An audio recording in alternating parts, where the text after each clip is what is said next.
Hello, hello. If you're watching this live or you're watching a replay of this on YouTube, and you enjoy this coaching call, you want to be a part of something like this, well, there's a link below within the description. Simply click on that and you can apply to join me on these coaching calls.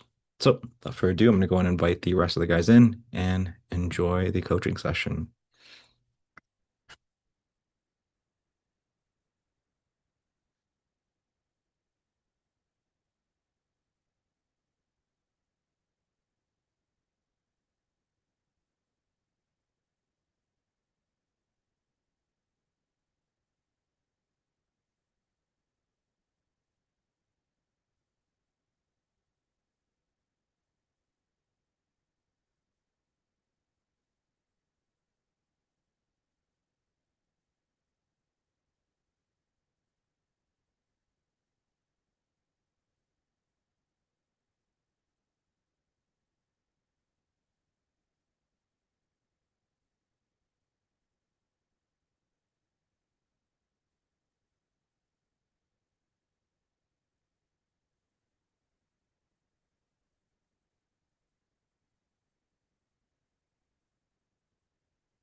What's going on, bro? How you doing? I'm doing great. My fault. I had hid the screen. I couldn't find it. I was on mute.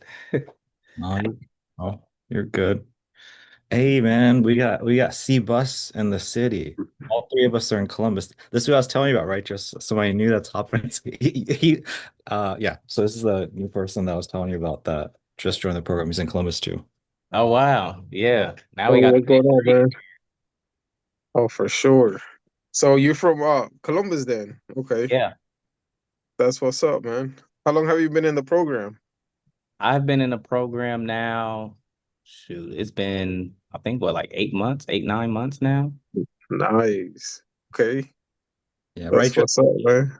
He purchased I think the original. So he's been around for a while, and then he pulled the trigger on the Cinemark and Cheat Code course maybe back in 2022, and then he was just kind of dabbling around on going through Okay. things with ad. And I started a conversation with them like, yo, I see you running the ad and everything like that. And that's what led him here. Yeah, that's what's up, man. Yeah, I'm looking forward to meeting Yep, yep. everybody here and like seeing what everybody does, because I'm sure everybody does their own little thing. Yeah, yeah, yeah. I'm wait, give the guy a minute joins before we get started. How's my internet It's kind doing? I of going know in and hold out a on. little bit. Okay, gotcha. I literally set my internet, but hopefully it gets a little bit better. Jorge, what's going on, bro? How you doing? Good. Recovering. Recovering? You all right? Say what? You're lagging, bro. Yeah, I know my internet's is super choppy. Yeah, but no, I was just you sounded sick. Maybe it was just my audio. No, I'm not. Excuse me. It's like involuntary. I can't even control it.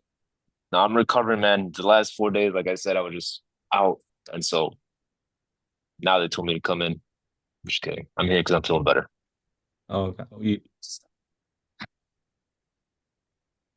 Okay.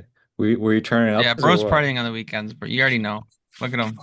Yeah, I said I was gone for For four sure. days. That watch isn't to tell the Exactly. time. Tells how valuable my time is. It's funny. Yeah. Well, we'll get I think get it and choppy right now still. Yeah, Yeah, pretty choppy. your internet's a little bit messed up. Yeah. Yeah. Okay. Um,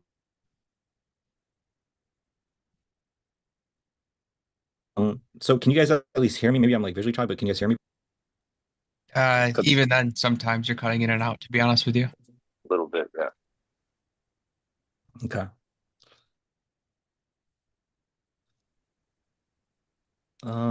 Okay.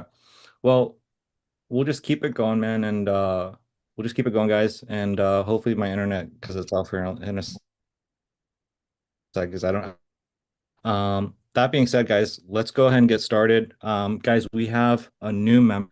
Uh, Estelon is joining us today. He's officially starting today. Estelon is somebody actually here pretty much I've met you through an ad. You've seen an ad, you've clicked on it and all that stuff, and that's how we're here. The only person I've actually met in person is pretty much Mason. And so he's gotten to see my ugly mug. But aside from that, pretty much everybody here I've just kind of met through the program, through ads, somebody that I do know personally. I want to kind of introduce himself, but just so you guys know, back when I started, like when I initially started, like he's one of the first people I actually met. So it's really interesting, just kind of how he and I met and what's kind of transpired over the years. But that being said, I'm going to hand it over to him. You guys know the drill. He's going to be asking a question at the very end, and I like for all of us to go over our 2 cents so that he can kind of hear from all you guys, not just me. That being said, Eslan, you know the drill, bro. Just introduce yourself, a little bit of yourself. You know what brought you here, what your goals are, anything in particular that you struggle with that you want to share, and also, and lastly, of course, the most important, which is like, what is your question for the guys? So I'll go and hand it off to you, bro. Hey, what's going on, everybody? It's very nice to meet you guys. I've heard a lot of great things about you guys, so it's dope to be here. I actually have my introduction written, so I'll just read it out. That's what the video had, so I'll just read that out. So I'm 34 years old, live in Columbus, Ohio. I have a 14-year-old daughter. The things that I value are family, hard work, and self-development. I started a long time ago in the wedding and portrait photography niche. So this was like over a decade ago. Over time, I transitioned to a video production specialist, quote unquote, where I film full day productions and create content for medical professionals. So the last 2 years, that's what I've been doing for the most part. A lot of dentists and surgeons and things like that. I joined CMCC to bridge the gap between being a video production specialist and being a marketing specialist. So want to take it instead of just being just a video producer, learn the marketing skills and stuff like that. My top three goals are number one, getting to 10K per month. This is the number that's stuck in my head. It might be low for some, but that is my goal right now, 10K per month. By offering video production services, and I want to merge that with marketing, obviously, and integrate that with AI too. So it's like a little three thing going on. I know you're supposed to do one at a time, but those are my goals. The other one would be I really want to become an authority in the field, not necessarily locally, but just in general. So social medias, I would like to become somewhat of an authority when it comes to the whole marketing, videography, content, and AI type of stuff. Um, yeah, and the most important thing is that I would like to accomplish. My number one goal is creating a system that's efficient and replicable. So something that I can have that's rinse, wash, repeat type of thing. That's important to me and something I've never had as of now. So that's something that I think it could be a big differentiator. Um, The question that I have for everybody in the group is, what is the one thing that allows you to do to work, for example? Give me 1 second. What is the one thing that allows everything you do to work? For example, if you're successfully making 10K, 15K per month, what is that one thing, like if you have to choose, that allows you to achieve that? Before the guys chime in and kind of give their 2 cents, just really quick, one thing I do want to clarify on. So you said something like, hey, that you're only supposed to do one thing. So what I mean by one thing, bro, is like all that is fine. Like offering video services, part of your solution, right? So yeah, I don't just give people a course. I give them a course and a coaching program. I do this and I do that. There's multiple things that I will the desired outcome. So what I mean by like you don't want to do multiple things is like let's say you work with dentists and chiropractors. Like that would be like too much. But if you do just dentists and you help them with video content, AI, marketing, that's fine. It's all like that'll work out. So like whatever you're saying, that's complete. Um, so I just want to kind of lead with that, bro. So you're good, bro. Now, in Oh, terms of your perfect. question, guys, so just I want to read more time for you guys. Basically, I think one's big thing is just like, okay, hit 10K per month. Like, what is the number thing that like is the ingredient that you cannot miss? So, for example, in some you need salt. There's no way to make something without salt. Like candy, you're gonna need some kind of sucrose. You're gonna need some kind of sugar. I think that's maybe what he's saying. Yep, that's exactly what I'm saying. So what is that one thing, if you had to choose from everything that you do, that allows you to be successful, basically? Okay, good question. So let's go and we'll kick it off with Mason. Mason's gonna be at around 30,000 per month with his his business, him and his partner. So, thick and thin, like for years. And for years he was trying different things and then he cracked the code and it's just beautiful. Like seeing him this past year, just scaling up month after month and getting to 30,000 per month. So I think he's probably got a pretty good pulse at this point after trying a bajillion things. Kind of like, what is that one thing that's going to get you to that 10K? And obviously he's like surpassed that quite a bit. So Mason, why don't you take the reins, bro, on this one? Yeah. If I had to say what is the one thing that will get you to 10K per month, it's hard because I had to think about this for a while because I had a lot of different answers pop up, but then I always figured that there was one thing in particular that kind of was at the top of the hierarchy, and I would say the number one thing that you need to focus on is consistency. Um, and what I mean by that is a lot of the times people know what they need to do, right? And I'm imagining that the reason that you're joining this program is because you want to know what things you should do in order to build an agency. But the thing is like, once you know how to actually do it, once you know the model, once you know kind of the ins and outs, it's about being consistent in terms of your inputs and your outputs, making sure that you're continuously learning and doing the reps without being frustrated. And a lot of the times when you're first starting off, things can be very frustrating, right? Like for me, growing up, if I didn't get something within a millisecond, I was fucking pissed. And it's about having patience, but then remaining consistent and then saying, hey, although I'm not seeing the results now, I know that they're going to come soon. And it's kind of like I don't know if it's necessarily like a meme, but it's like the two people digging toward like the diamond, and then one person kind of just stops right before they reach it. And then the person that remains consistent and digs and digs and digs and digs eventually will find that diamond. So maybe not the answer that you were looking for. I don't think it's magic. I don't think it's knowing AI. I don't think it's knowing one particular piece of information and having that triumph over the others. It's knowing what you need to do and executing and doing the damn thing and not caring about anything else, not having flashy, flashy object syndrome, whatever, shiny object syndrome. It's about just doing the damn thing that you know that needs to be done and being relentless about it. That's literally it. And once you get there, like all you need to do is just do more. And all you do is just replace yourself. That's it. Solid answer, bro. Solid answer. So what I kind of took away from that, bro, is I think I saw Mason kind of come up where like he knew he had a general idea of what to do and he got a little bit more and more clear and eventually he got clear enough where he just kind of jump from like one niche to another, one opportunity to another, over and over and over and over again. But I think he could have been successful at any one of those. I honestly do. And then he just kind of, I remember we like went into like personal training and we had like a funnel. And at first he was going to sell personal trainers, but then he decided to pivot and just say, you know what, I'm going to work with this trainer and just like get them results.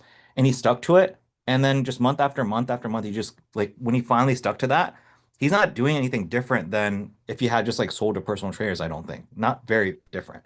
Um, and just like relentlessly doing, and I think a big part of it though, bro, is like what's gonna happen is like the reason you are to do things like build a 6 figure 6 week sales funnel and you have to close is because what's gonna happen, bro, is there's a shit ton of information I've shared with you, but there's only so much I can. And the thing is you're gonna learn all these nuanced things, hundreds of fucking nuanced things as you do the damn thing. And I think what Mason's saying is like there are times you're gonna get fucking slapped in the face. You're like, bro, I didn't expect this. And it's like, no, you just gotta keep doing, bro. Here's a small little lesson. There's 100 more coming. Just keep going. I don't know. That's kind of what I've taken from what Mason said, and he's kind of nodding his head. So I think maybe we've hit the nail on the head in terms of kind of summarizing what he shared there.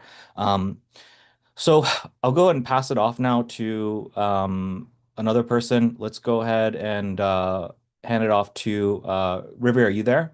In terms of like getting to 10K per month, what is, in your opinion? So Mason said it was consistency. In your experience, what do you think that one ingredient is that's like, hey, you can't build this food item without this ingredient. What is that one ingredient for you? What do you think it is? Just yeah, just basically a lead, I mean, a client acquisition system.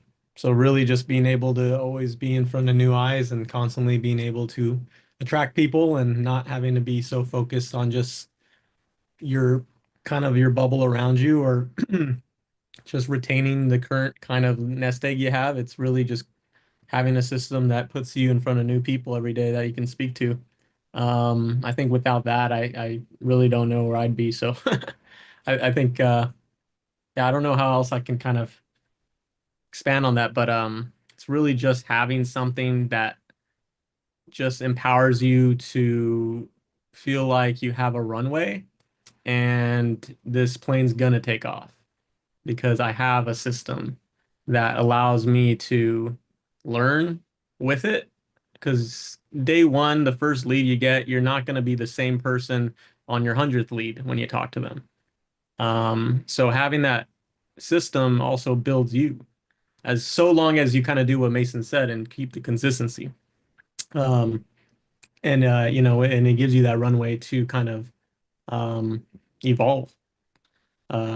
So it's more than just leads. It's really just it's like a character building tool. You kind of have a chisel and you're like a clean slate and you're just like building out the marble and the person you want to be is in there. It's just like you got to just, you know, have the tools to kind of see it and to get there. And I know when I didn't have it, I felt like I was running in circles or twiddling my thumbs waiting for something to happen when it felt like nothing was in my control either.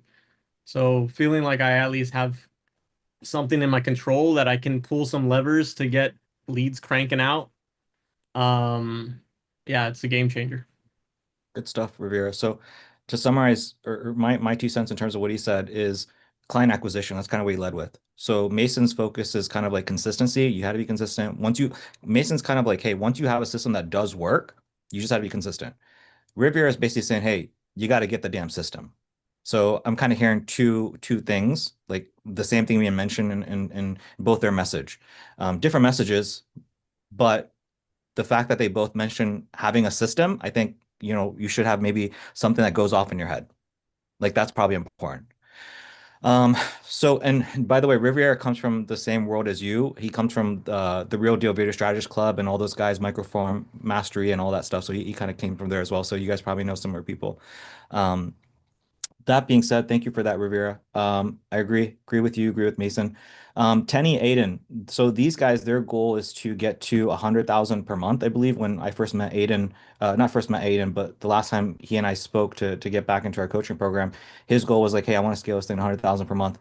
And when he reached out to me, he was having months where he was doing 15,000 per month. So, Aiden, Esteban's question, bro, his question is just like, hey, so his goal is to get to 10,000 per month. Like that's his primary thing. Not necessarily revenue profit. It's just like, let me hit that revenue of 10,000 per month and we'll figure things out. I think that's kind of what I heard. I would assume he wants to take home 10,000 per month, not make 10,000 revenue, expend 9,000, walk away with 1,000 profit. I would assume he wants to take home 10K. But in your experience, man, obviously like you've been doing that for freaking years and tried a bunch of different things.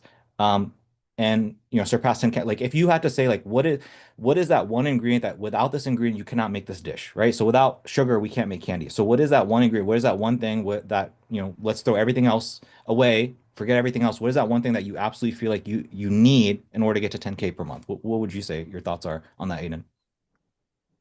Yeah, there's the stuff that everybody has said has been really, really important. Having a system, having a vehicle, having that consistency. Um, I don't know, in my opinion, for me, it's probably been communication. I don't know, in that, you need to build, I don't know, just like, I guess, building on top of what everybody else has said, like, uh, you need to build a strong relationship with the client. You need to be in, frequent contact. It's just something that I've had to learn kind of the hard way, where it's like, I'll go, a week or two without, talking to any clients, and whether things are going good or not, I didn't really know. And, so if things were going bad, it's like, they were starting to get resentful or things like that. Anyways, so just like communication, I would probably say is like the best thing, because that to me is probably the biggest indicator of retention, which is going to help you build to 10K. Getting the vehicle or not, and in addition to being consistent is yeah, just that communication will help with retention. I don't know. That's kind of my 2 cents. I don't know. Good stuff, Aiden. So, what's interesting about your question, bro? As long as your question is so cool that what it's done, I realized, is it's accidentally brought out everybody's kryptonite. Mm. That's the cool thing. Like when Mason came in and he talked about consistency, that was his kryptonite. When Riviera talked about client acquisition, that was his kryptonite. Tenny and Aiden has been communication and talking to people. He's really good on the tech side, getting people amazing results, but then it's been communication for him, closing deals, sales. So what we've done is we've brought out everybody's kryptonite. So it's not, so you'll notice that it's not necessarily like one thing objectively. I mean, I'm gonna give you my 2 cents on what I think the one objective thing is, but everybody has like different issues. Some people it's sales, some people it's like, getting eyeballs. Different people have different problems. And so we'll kind of uncover what yours is. We'll uncover what your kryptonite is. So I just thought that was really interesting. I just want to throw that in there. But 100% agree with Aiden is like, yeah, like let's just say you're closing a deal, bro. And you close the deal, you're focused on the next client, but then if you don't pay attention to your first client, make sure they're good, communicating with them, all that stuff, well then they're not going to upsell. And sometimes what you're doing, bro, is you're breaking even on ad spend. Like you spend, let's say, $1,500 to close a deal, and you charge $1,500 a month, so you make $0 the first month. So you spend 1,500, you make 1,500, you haven't really made money, you're focused on the next client, but then before you can make a profit on the first one, they fucking manage because your communication is not on point, right? And so maybe those are some of the things that the Aiden, I know he's more talking about, he's talking about that kind of stuff. He's talking about like onboarding, he's talking about sales, discovery calls, he's talking about all that stuff, communication. But anyways, um, Jorge, I'll give you my 2 cents in terms of what I think the most important thing is, bro. But like before I do, Righteous, Jorge, do you guys want to chime in on this one as well? What is that one ingredient that you believe is important to get to 10K per month? What is that one ingredient that's like, hey, without this ingredient, you can't play this game? Do you guys want to throw down your 2 cents, Righteous, Jorge? Yeah, I'll share my 2 cents because just piggybacking off what like Tenny and Daniel and Mason was saying, um, having like an acquisition system where you are able to get in front of leads will definitely help you out because you're able to get the reps in. Um, and like that's kind of what I'm doing right now is just building out a consistent system. So like we're working on discovery calls, sales calls, like the ads. And each part there's stages to it, and you just want to make sure that they're all dialed in. So just getting better at sales in general is pretty much all I can pretty much add to it. Everybody else did a great job. I don't think I can really say anything else, but just being consistent as well. If you're not doing that, you really won't learn as much as you can. So that's pretty much all I got. Good stuff, good stuff. And again, same thing, sharing his kryptonite, right? Sales. So that's been what it is for him, similar to what 8 and 10 is that communication element. Jorge, did you have anything you want to throw in as well?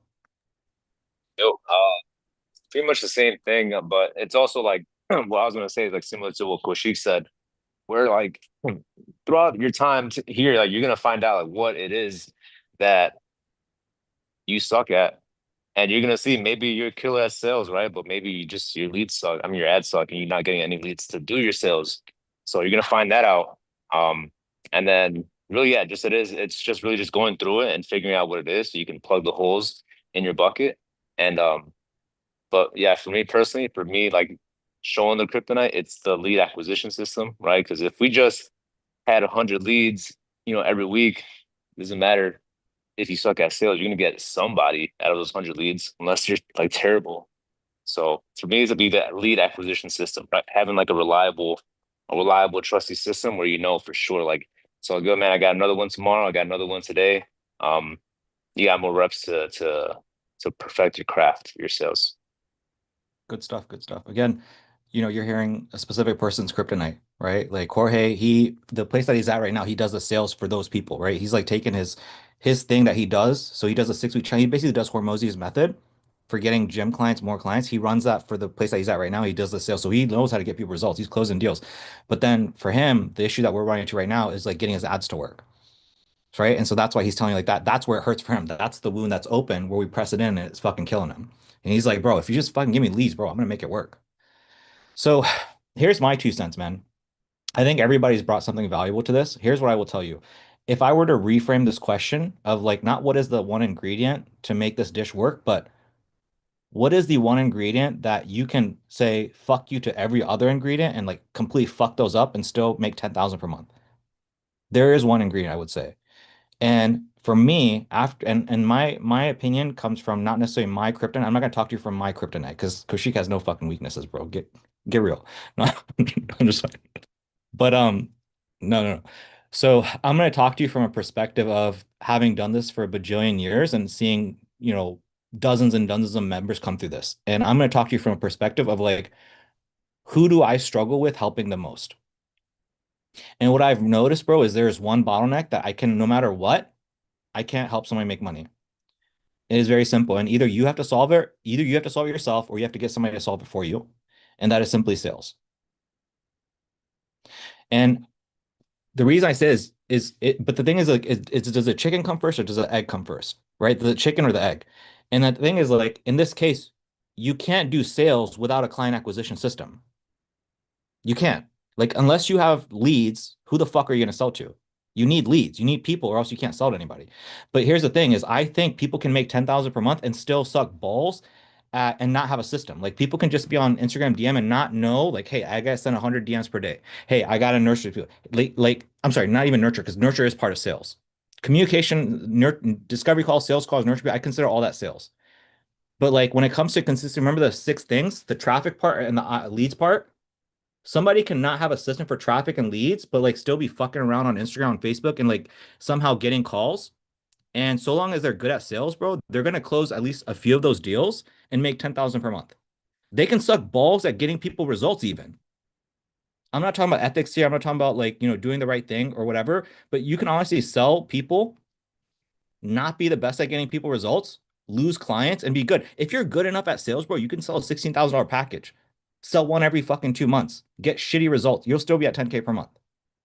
And again, sales is communication. Can you butter these people? Can you nurture these people so that they stay with you 2, 3 months, even though you suck balls at gaining results? It's not ethical, but it's true. You can do it. So long as you can sell, bro, you can make 10,000 per month. I wholeheartedly believe that. You can fuck everything else up and still make 10,000 per month. I wholeheartedly believe that. If you're good enough at sales, you can sell high ticket enough stuff and be at 10,000 per month. That is the number one skill. And Looking at you and based off our conversation, I don't think that's gonna be the issue with you. That's a good news. So that being said, that's my 2 cents. Can you guys hear me or am I frozen?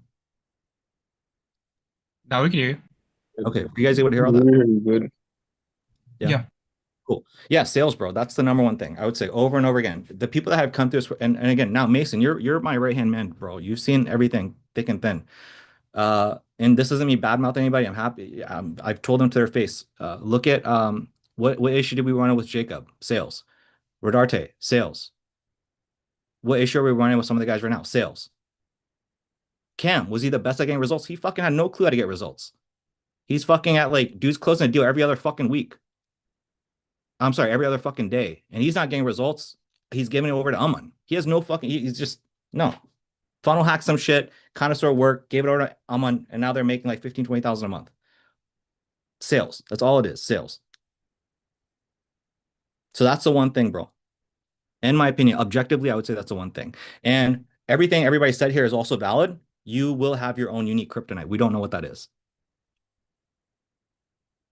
So that's that, guys, regarding this segment. I guess like Eslan, did you want to say anything regarding this? Any questions, comments, thoughts, anything, any reflections before we move on to the next segment?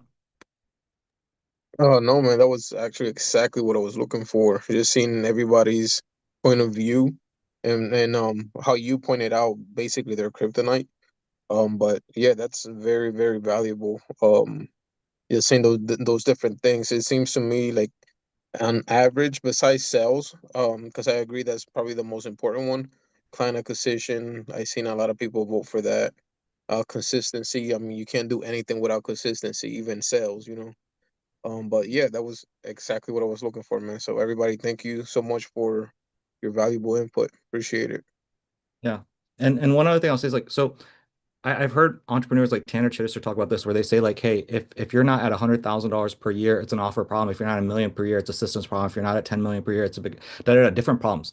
And so here's what the one last thing I'll say is that to get to 10K per month, it's sales. If you can do sales, you're good. Now, if you want to get to numbers like 20, 30, 40,000 like Mason, those kinds of numbers, now all of a sudden you have to figure out other things like how to train and hire people, how to make sure your comp structure is good for them. This is where consistency really does become a big thing because Mason, he's got, he's got payroll and this and that, all that shit, and he has to be consistent.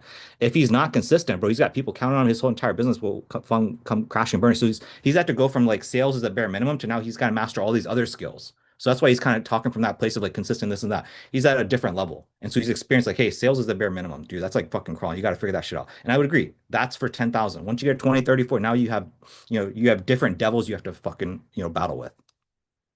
Right. So that being said, guys, before we get into the coaching, I just want to share something with you guys. In terms of like what I'm up to and a potential brand new business that I may be launching. Is that something that you guys would be interested in? You guys want to check that out? Yeah. Okay, cool. So everybody kind of has an idea of kind of what I'm doing in terms of this stuff. I've shared this information in terms of the dating stuff.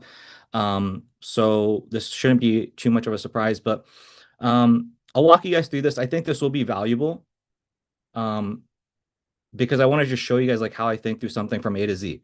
So I'm going to walk you through this whole thing. Hopefully this doesn't take more than 30 minutes, but basically here's what I've been up to and here's how I'm going about launching something from scratch, potentially launching it from scratch. I still haven't made up my mind whether I'm going to do it or not. But here's kind of what's going to like the process, right? So step one, first of all, some of you guys may or may not know this. I basically stopped marketing for the Center Marketing Cheat Code around March of 2025. So we went heavy into we were heavy into marketing 19, 20, 21, 22, 23, 24, towards the tail end of 24, dropped things off a little bit. And then especially around March. And for those guys that don't know, you guys all should probably know because I won't shut up about it, is like because of my focus is cryptocurrency. And so that's that. Hopefully that kind of explains to you guys like the velocity of new members. Islam, for example, he didn't come from an ad. He's somebody I knew personally. Just to give you guys a heads up. So that being said, in this time, while I've been focusing on this, there's something that's been on my mind for the past few years. So knowing I can't hit the number one, knowing I can't hit the profit number that I want to hit without making large pivots, like starting from zero and going to YouTube to make content on social media marketing. I've been leaning into ideas for various businesses to launch since 2023. So Mason knows. I constantly tell him about different business ideas, different things. Hey, like here's what the issue is with the Center Market cheat code, blah blah blah. Mason has heard me blabber about this since 2022, and I'm sure he's probably sick of it. But in terms of like launching a brand new business, and this is something I share with some of you guys, I have like a criteria, and I've shared this kind of stuff with Mason as well, is, criteria. Like it works with ads and I can get an ROI of at least 4 to 1. It does not require me to consistently post content, right? So I don't want to be a YouTuber where like if I don't post content, my revenue's gonna go down. It doesn't require me to take a shit ton of sales calls. It doesn't require me to manage a sales team or service delivery. In terms of so for client acquisition, this is like what it has to meet this criteria. I can, in terms of services, I can do exactly what I do right now, which is like work 2 hours per day, sending some voice notes, do one coaching call per week. I'm happy to do that. I need to be able to travel and have a very flexible schedule. In terms of product, the product service works really well. For example, Gym Launch works really well. Warrior Bay works really well. Hyros works really well. We look at business like Apple and Tesla work really well. And it does not need to be refined, tweaked over and over like the Summer American Chico coaching program. So the problem with the Summer American Chico coaching program is like, look at the time and energy that we spend all the time just refining everybody's funnel. Every single person I'm working with is like a brand new business. Like Righteous, I have a brand new business with you. Jorge, business. Aiden, it's like I got like all these multiple businesses with all these individual people. I can't just like if I could just plug in the free video commercial and everybody just ran that, like life would be so fucking simple. But even that has problems because every single person you close is a brand new niche. And so there's just problems. So in terms of Center Marketing Chico, there are bottlenecks. And so when people achieve the desired outcome, they are content and therefore continue to use a product or service. For example, one issue I came into is like I've seen a few people, they hit like 15,000 per month, like Cam and Aman, and they're just in a tremendous amount of pain. They're like, fucking, I don't want to do this. Like, motherfucker, we got you 15,000 per month. Oh, it's too painful. So whatever it is, when I get people 10, 15,000 or whatever the fuck it is, they're happy to be there. And this is important for various reasons, including like retention. It feels like play to me and looks like work to others. I got this from Naval Ravikant. Ideally, I can increase LTV because there's some element of stickiness to a product. Um, and then I just have like a criteria for 100,000 per month versus 7 figures per month. And so there's a difference between being able to make 100,000 per month versus 7 figures per month. And these are the two things. I'm not going to go into that. And so I've got all these different ideas. So each of these is like a different business idea, a different business model. Um, and I haven't pursued like any of them. And as you can, there's like fucking 20 of them. So I just want to lead with that. Um, just so you guys know, like, hey, like I was having a conversation with Aman the other day, and I just shares with you guys, because I hope you guys can learn something from this. Is like once you guys get to like 10,000 per month, 20,000, 30,000, it's not a matter of like making money. Your mind switches to like, how do I build something that serves me in terms of where I'm at in the phase of my life, whether it's spirituality or family or where the fuck it is. It's not about money anymore. It becomes how do I make something that serves me. Um, and so I hope like the reason I share that with you is like I was having a conversation with Aman and he's kind of knows as well. Like I've had different ideas over the years and I haven't executed on any one of them until like recently. I'm like, okay, I feel really good about this one. And what he said was like, hey, what I noticed about you, Koshik, is that you won't pull the trigger on anything until it meets all of your fucking boxes. And I think that's very important. Don't compromise. And each of you will find something that serves you. And again, we all have our kryptonite here, right? So for me, and this is like, to be honest, like whatever I wrote down, it's because of my own kryptonite. My kryptonite is I can't take sales calls all the time because of just where I'm at in my life. And then I personally am not the best at building a sales team, managing people. Like that doesn't work well for me. It's my kryptonite. So I'm building something that goes against my kryptonite. So the business model I'm leaning towards is this. So this is really fucking cool. So this girl right here, how much do you think she spends on ads per month? Mason, take a guess. Righteous says 0. Mason, we can't hear you, bro. Let me see. How much do you think she spends a month on ads? Um, I know it's like there's no comp. yeah, I was gonna say. I mean, I would like to take a more educated guess, but let's just say $300 a day, or I mean, I don't know. It could vary. It could be 1,000 a day. It could be 100 a day. It could be 0. But Right. let's just go with 3,000 a month. Okay. How much do you think she makes per month? Um, I'll Typical. say how I made 14 million. Well, let's just say that's a good guess. So let's just say 100 to 200 a month. right? So now all of a sudden we're probably not spending 3,000 per month on ads, right? Or maybe we still are, right? Focusing heavy on organic. So basically, here's why I like her, right? So for me, I came up with the automated webinar for that's how Mason met me. You click on an ad, you opt in, you watch a video, and then people buy. No sales team, no nothing fucking required. And at my fucking peak, we were spending $300 a day, turning that into $1,000 to $1,200. So every fucking day, $300, $600, $900, I was just giving it to Facebook, no onboarding, no fucking welcome, no coaching, no nothing. And so I experienced that. And so from going from that to like a coaching program and a bunch of touch points and everything, because ads are so expensive now, like that was the sweetest money I ever tasted. And for me, it was like, how do I get back there? So here's what she does.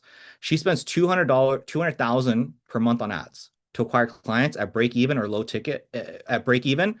And what she does, she runs ad to a low ticket funnel, just like I do, which has like order bumps and upsells and shit in it, right? But the difference is between me and her, she doesn't have any coaching on the back end. So it's basically people buy a $27 thing and then they buy the next thing, next thing, next thing, and then they're out of the funnel and it is what it is. And then she'll email them for some more shit if they want to buy more shit.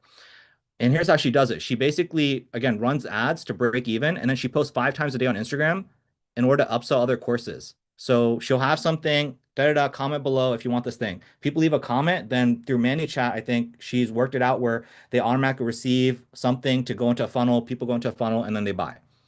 And so basically, she's basically spending 200,000 per month, making 200,000 on the front end, and then making 200,000 on the back end. So this lady makes 200,000 per month profit, no coaching call, no nothing, with a fucking team of 3. Insane.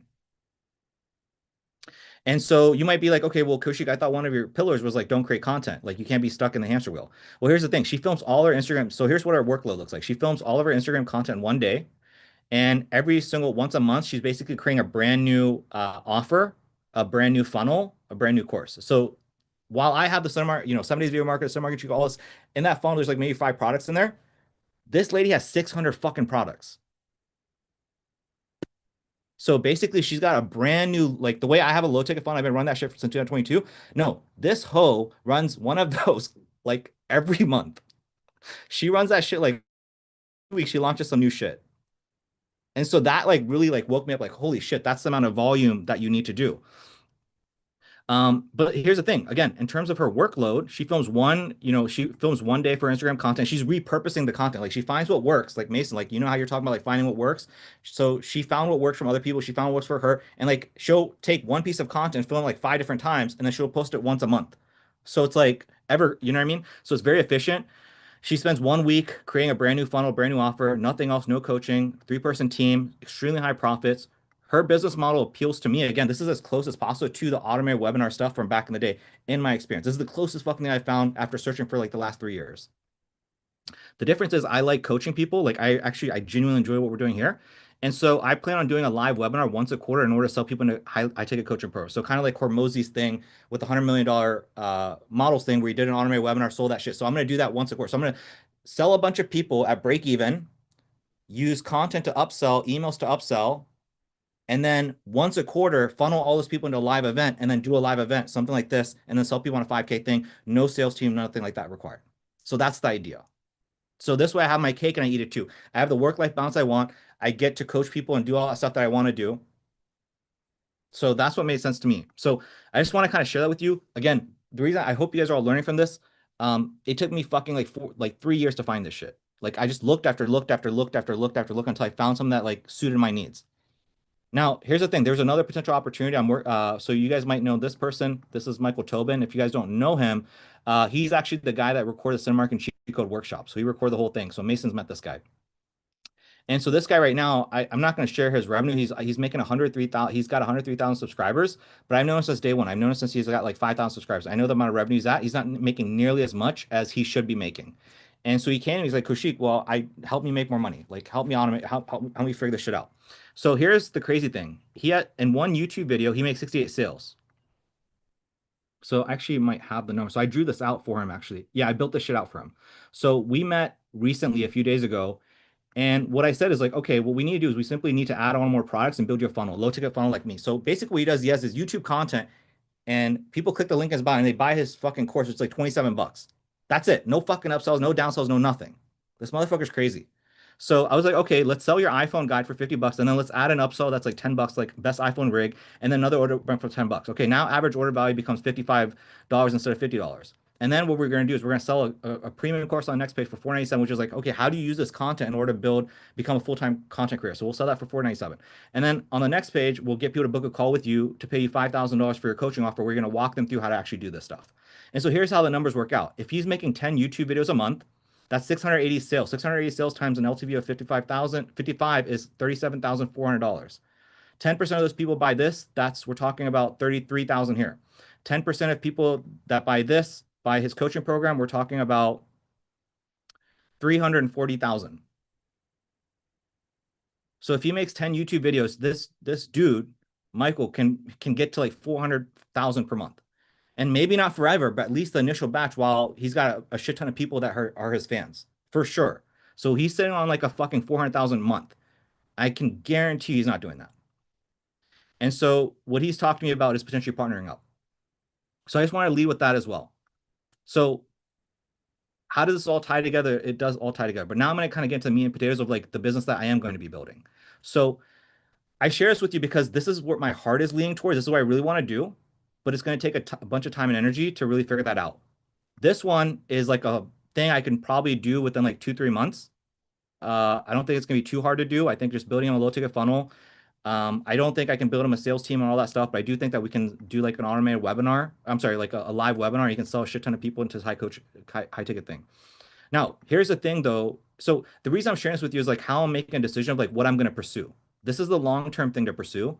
This is something that if it happens, it happens. But here's what I'm actually starting with.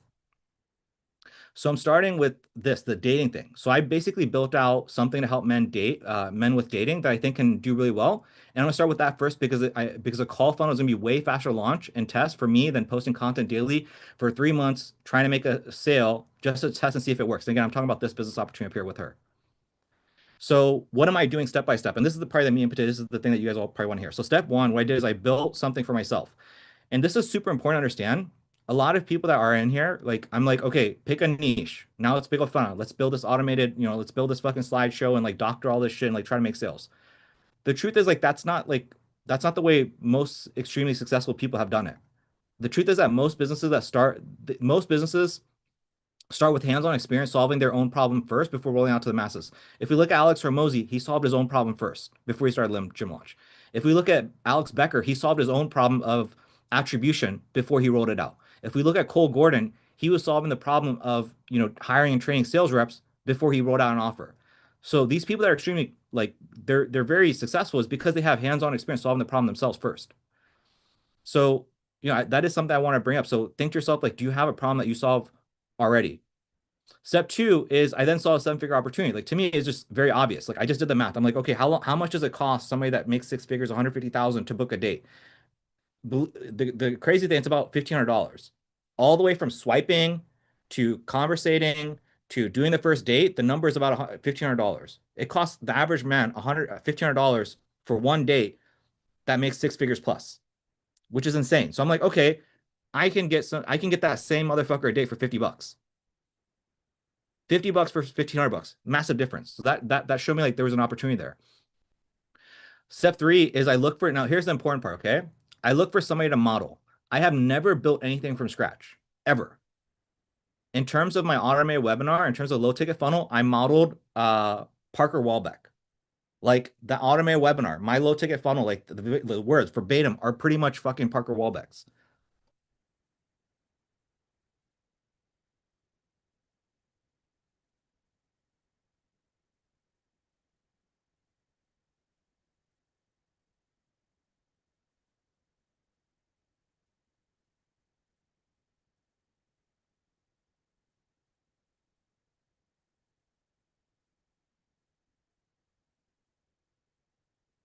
This probably looks eerily familiar too. Both of these pages. If the price of full-time filmmaker has kept you from instantly improving the quality of your videos, I've made a brand new mini course condensing our 600. Okay.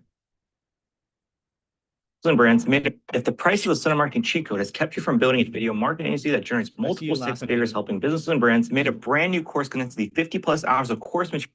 The same shit. Same shit.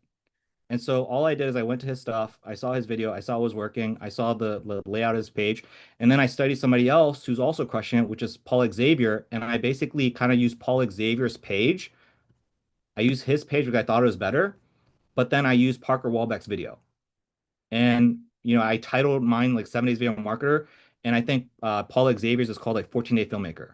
So I Frankenstein shit from Parker Walbeck and Paul Xavier to build this. Again, I didn't come up with it. And it worked really well. We've been running it since 2022.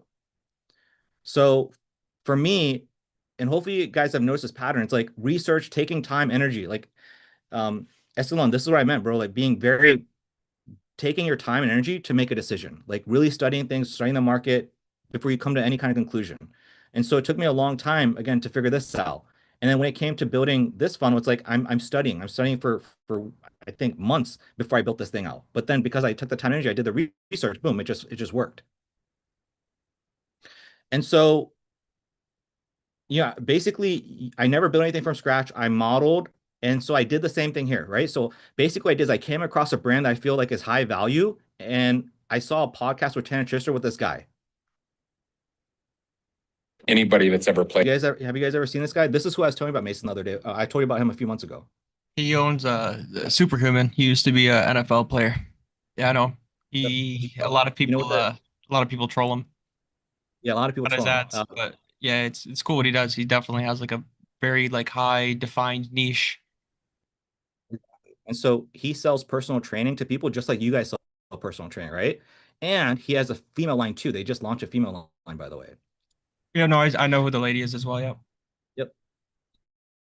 Yep. And so in terms of revenue, man, this guy's like he did like less than 100 million the first year that they really cracked it. Then they went to like 3 million, then like 13 million, then like 30, and now they're on pace to do 50 million. I'm sorry, per year, not per month.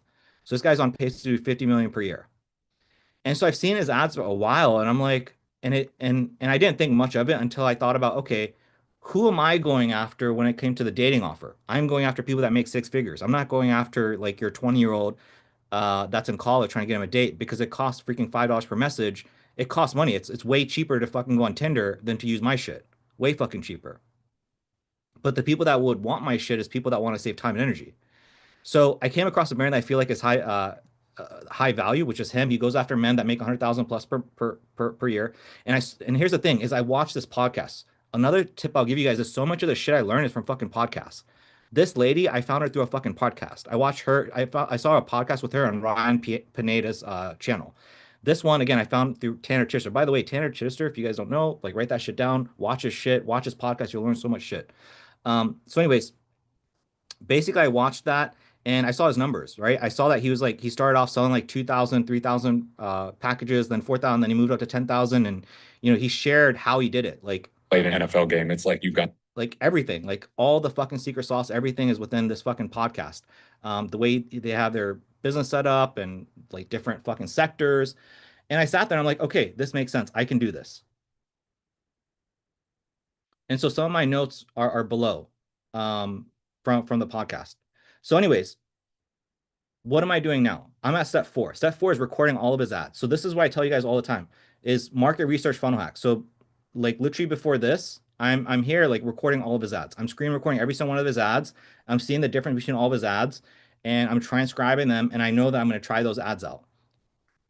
You make 150 grand a year, but at your son's pool party, his friends ask, why doesn't your dad take his shirt off in the pool? So you make 150,000 per year, but at the pool party, your son says da da da. So in my mind, I'm going to start my ad off with, hey, you make $150,000 per year, but I can't say, but your son da da da, because I'm talking about men that are single that probably don't have kids. So I'm going to have to say something else like, but your best friend asked da da da. So I have to fill in the blank. I have to swap it out to make it make sense for my niche. Your kids shrug, but you know the real answer. You're embarrassed to take your shirt off. You know exactly what's happening. Your kids shrug, but you know the real answer.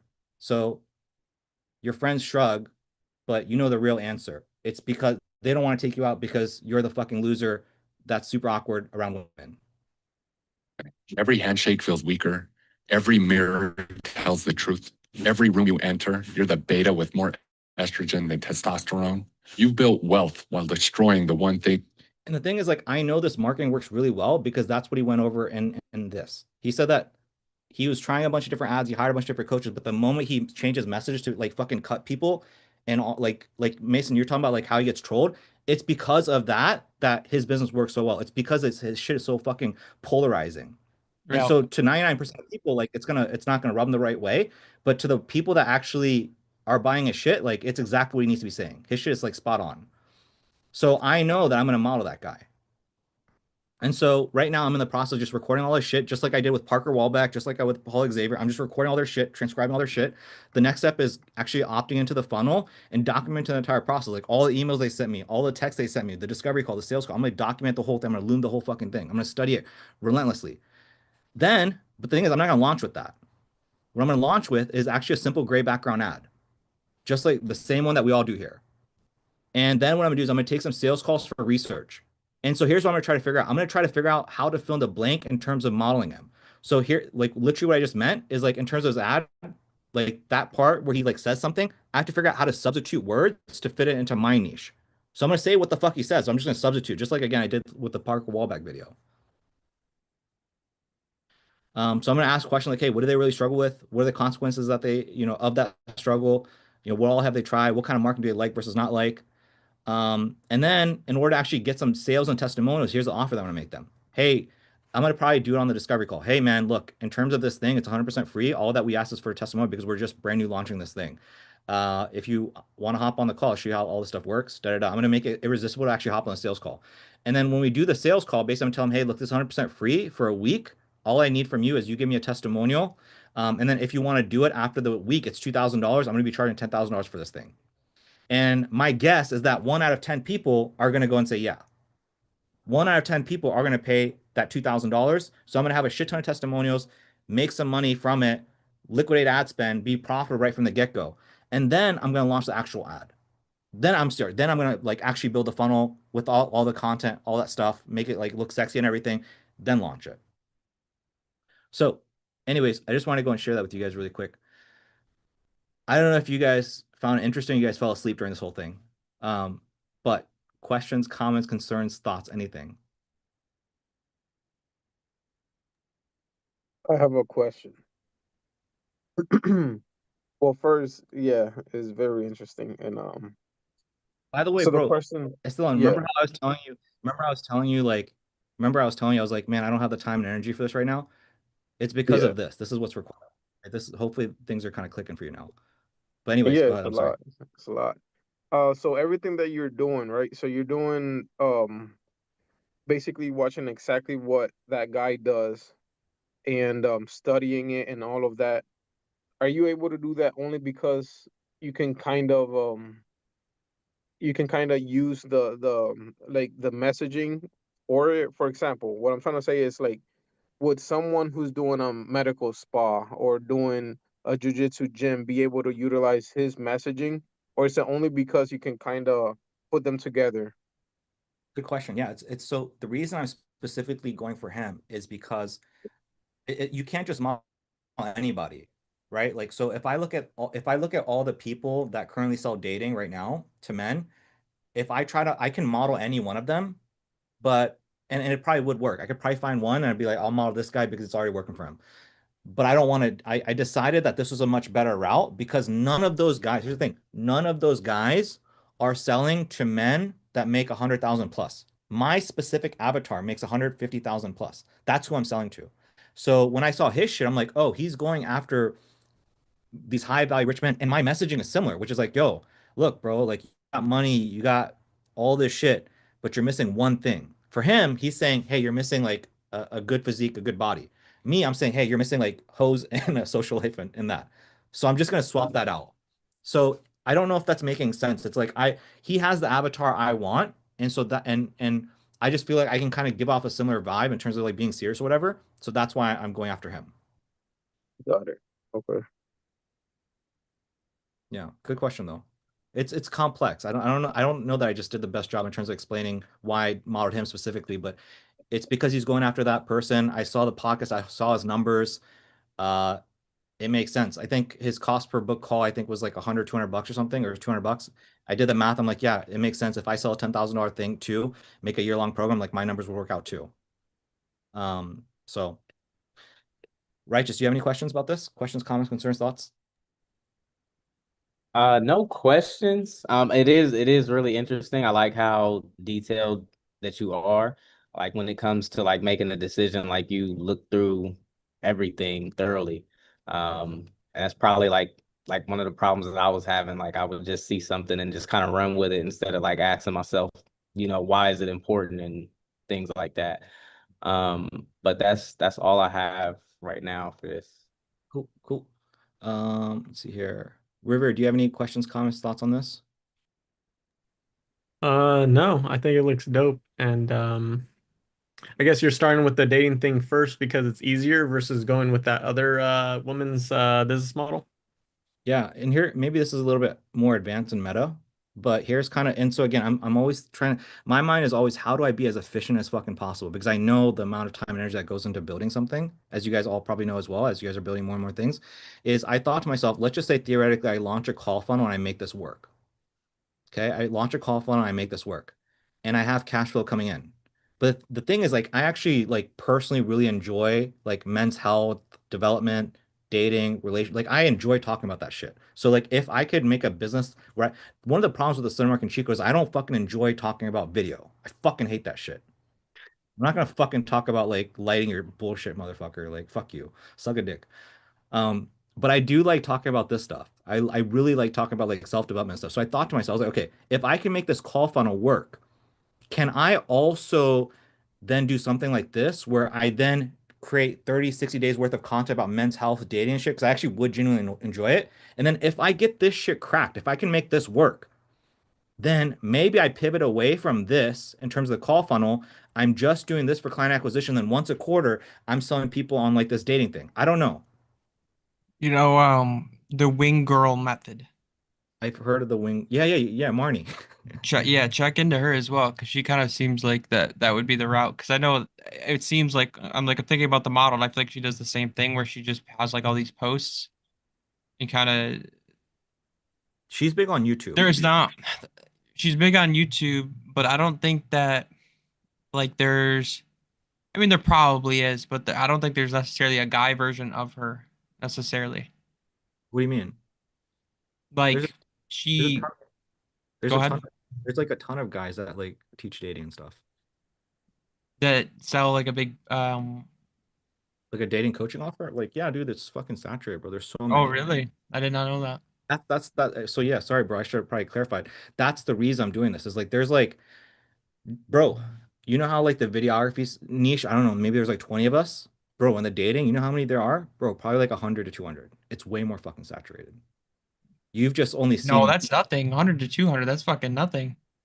Going B2C, B2C to if I was B2C and there's only 200 people, I'd be like, "Oh, okay, this is a blue ocean for sure." I mean, I'm making up the number. I'm just saying like what I'm trying to say is like if we consider the videography world and let's just say theoretically there's 20 of us, I don't know how many there are. What I'm saying is like there's 10x more in the dating realm that are just a bunch of Mm. douchebag dudes. Mm. There's so many of them. But there's not one. Here's the thing. Here, and maybe this will click for you. There's not one person doing this type of branding, like, hey, I'm going after the $150,000 man, high ticket, our shit's super expensive. There's none of those. Most of those guys are, I think, trying to sell. It's solving problem for the rich person that's like, "Oh, you need to find a woman that's one, not a gold digger." To like, you're like, I already can see where the marketing's going and everything. That makes sense. Well, it's not so like my marketing is like going to be like his, which is like, hey, you're rich, but his marketing is like you're rich and you got the job, you got all this shit, but you're a fat fuck and your wife doesn't respect you. Like people don't respect you because you're a fat fuck. You look like a fat fuck. So my marketing is like very similar. It's like, hey, so my marketing is like, hey, you're a rich dude. You probably own an agency. You make 150,000. You probably went out there and fucking bought a Lambo, a Ferrari, a watch to flex and all this shit, but you still feel small inside. And the reason you feel small inside is because you can't get no hose. You can't get no hose. You're super Yeah. awkward, all that shit. So that's what I'm going after. So I'm going after maybe the 35 to 45-year-old fucking dude, 40-year-old fucking version, bro. Rich as fuck, but super insecure on this. So that's who he goes after. He goes after those in a similar way. There's nobody that's in the dating space that does it. Like Marnie doesn't fucking do that. The way Marnie markets her shit is the same way everybody else Marnie markets their shit. Yeah. Hey, if you don't Are fucking you like an average dude that can't get bitches? Yeah, exactly. yeah, that makes We're not, sense. I'm not going after the average dude. I'm going after the dudes that do 100, 200, 300,000 per year that fucking have a 70,000 Rolex. And the most painful thing in their life is their social life. Mhm. So that's what's going to be different.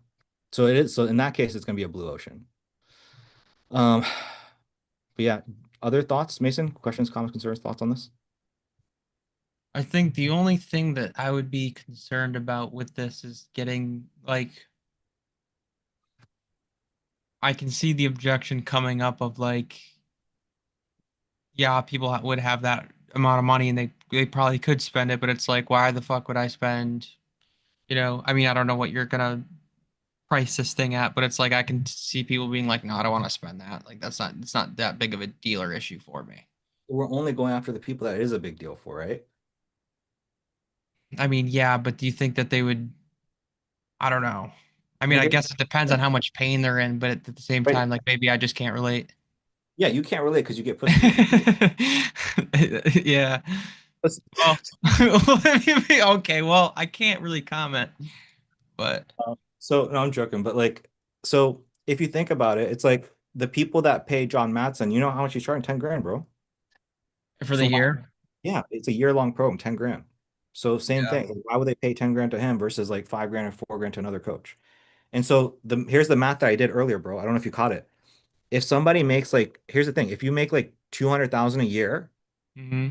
what is their dollar per hour earned? I don't know what the fucking numbers off the top of my head, but I did the math.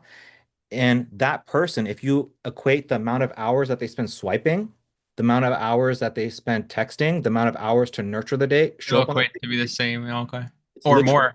$1,500, bro. It's no, it's $1,500 for one date. It's $1,500, bro. That's the fucking math. $1,500 for one fucking date.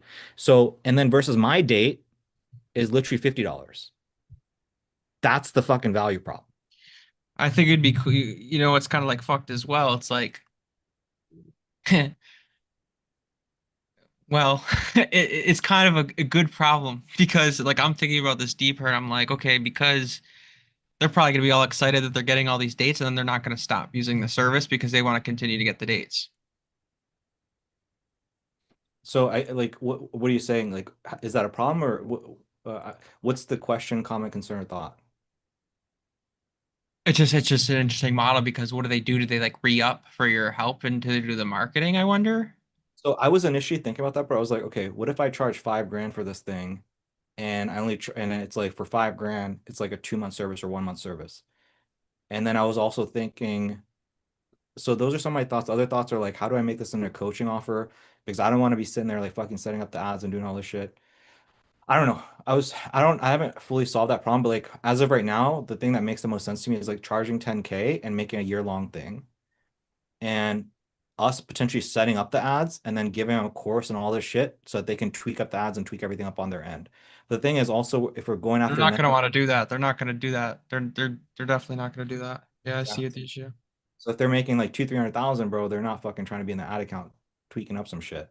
So yeah, I You'd don't be know. surprised what people do for pussy, though.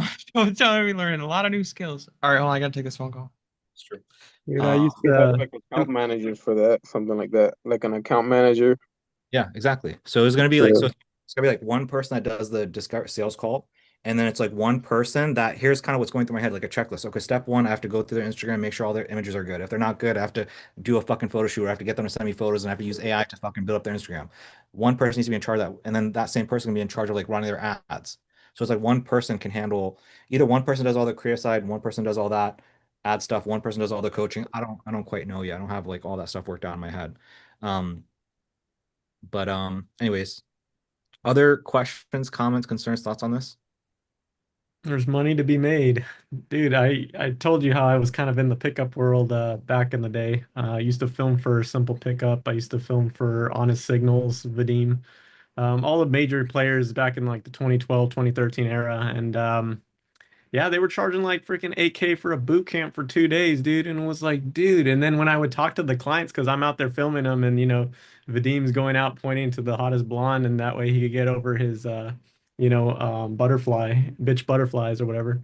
And he's, I would chop it up with them a little bit, and I find out a lot of these guys are like tech, like high tech executives and shit. And like I found like there was like every time we were with these clients. Dude, they're like some big title or some big wig at some corporation, and then they just are terrible with women. Then I think one guy told me he's like, oh, I'm good with money, just not with girls. Exactly. He literally, Literally, so like, yeah, so they just it's such a pain, you can tell, and that they're willing to do whatever the coach says was astonishing because yeah, Mason, that's it literally was who we're really crazy. that's literally what we're going after, Mason. Like literally what Rivera described to a T. So, anyways, guys, we're like it's already an hour in. Uh, typically, Estelon, we're already in our coaching and stuff like that. Today's just kind of a little bit of a different one. So we'll go and switch gears and we'll get started in terms of the core coaching now. Hope you guys enjoyed that. Hope you guys got value from that. Had fun with that. Let's delve in. Um, all right, bro. Estelon, do you have questions on what I share with you regarding this answer? Did you get a chance to listen to it? Yeah, I listened to it and I read it. Yeah, it makes complete sense. Okay. Do you have more questions regarding this, bro? No, nothing about that, man. Okay.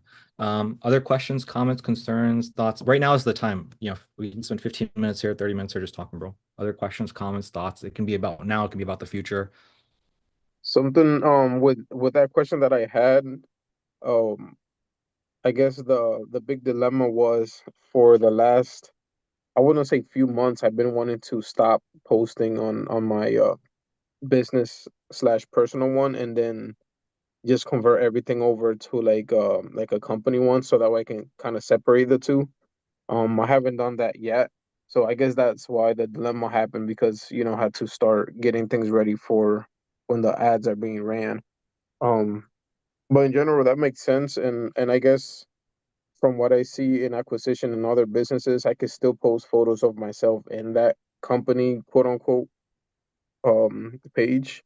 So I guess you just want to see the balance of what not to post, what should I post, and things like that. That was kind of in my mind.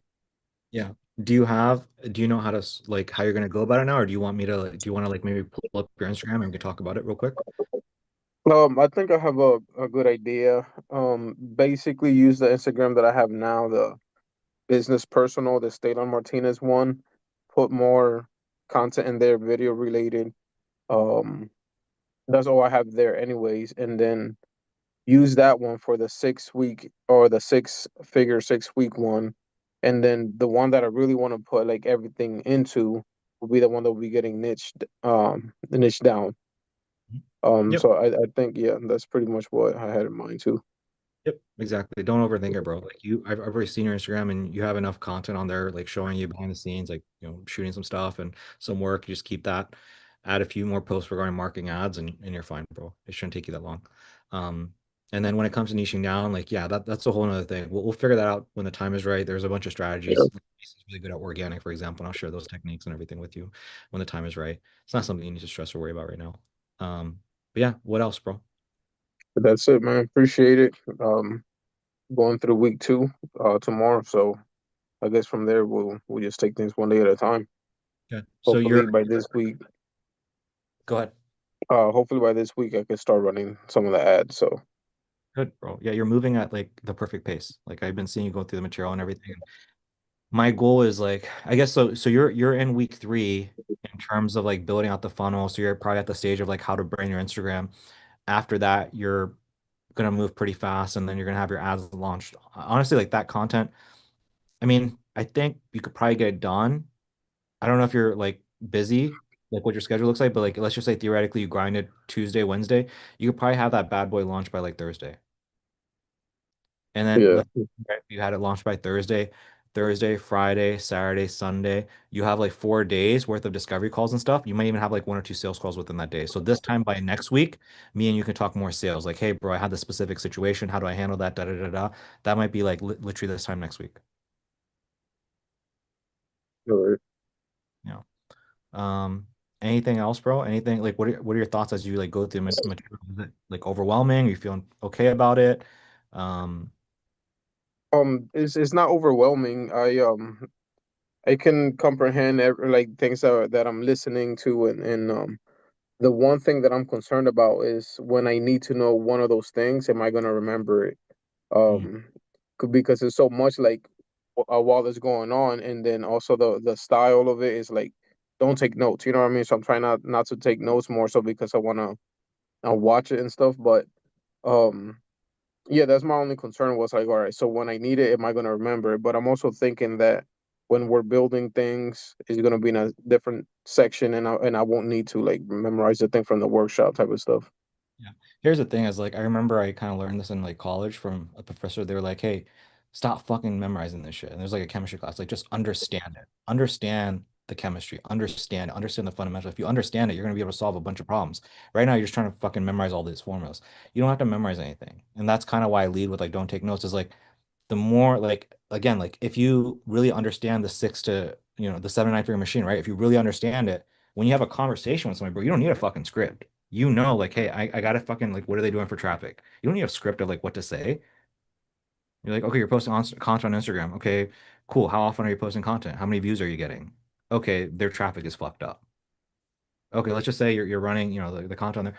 I guess like, are you capturing their emails? What are you doing to capture? Do you have a way to contact them? What are you doing right now? So you solve that problem. And so again, you get script. You just need to understand the fundamental principle of it. So you'll be okay. And then the other thing, bro, also is like as you get the reps in, bro, you do these discovery calls, you do these sales calls, you take on clients, you're gonna understand things at such a high level. It's just gonna come out like common sense. I promise you. It just takes a little bit of reps, takes some time. But yeah, you don't need to really remember. Like, whenever there is something that you need to memorize, I will tell you. And it'll be within the course, by the way. It'll tell you like, hey, you want to make note of this note. You want to make note of this. You want to remember these numbers. So Okay, you'll be fine. I know it's a lot of information. I have like the worst fucking memory, so you'll be okay. appreciate it. Um, anything else, bro? No, I think that's pretty much it. Okay, cool. So I'm gonna move on to the next person. If you want to hang out, I circle back at the very end with everybody. All right. And also, like as I talk to the other guys, if you want to ask, like as I move on to like, for example, righteous, if you have a question on that, you're welcome to like just be like, "Yo, can you clarify on this?" If you want to understand or chime in. Cool. Uh, Mr. Righteous, are you clear on this, or you have questions, or you want to delve into this further, bro? No, I'm clear on that. I'll reach out to Amon and get his feedback as far as like what they're doing exactly on that launch call. But um that's pretty much all I had so far. It's just still stale stuff for me. I have to go through that Google Doc that you created for us. So I appreciate that. Like I was always like, man, if I could take Coach Sheik's brain and put it in my head, and like, it's like that Google Doc is like a way for you to do that for us. So like we can actually see everything you're thinking and why you're doing it. So I'm still on the sales call part, and I'm like, okay, I see where I'm going wrong. Just in general, like it's not a script. You might like even like you just got to sit on things longer. Like Yeah. talked to me about my onboarding, and he was like, yeah, the first 10 seconds I could. I'm like, yeah, bro, you need a lot of work. So I might have to start reviewing these calls, but like that helps out a lot. So that's where I'm at right now. Um, leads are good. Leads I had Talking to about talking about leads, like so remind me, what is the pivot that we made that worked? I think what you did is I think we tried something, didn't work, and then you went back to what was working, just duplicate that, made a small little tweak, and then that started working. Yep. Let me see. I can pull check it out here. Because we had one that I was doing, I kind of cut it off, and I had one that was working, Mhm. duplicated it, and I changed the targeting. Right. And that's pretty much all I did. I kept everything else the same, and it's Advantage Plus placements, but it's been crushing it so far. What's your cost per click and cost per book call right now? Right now.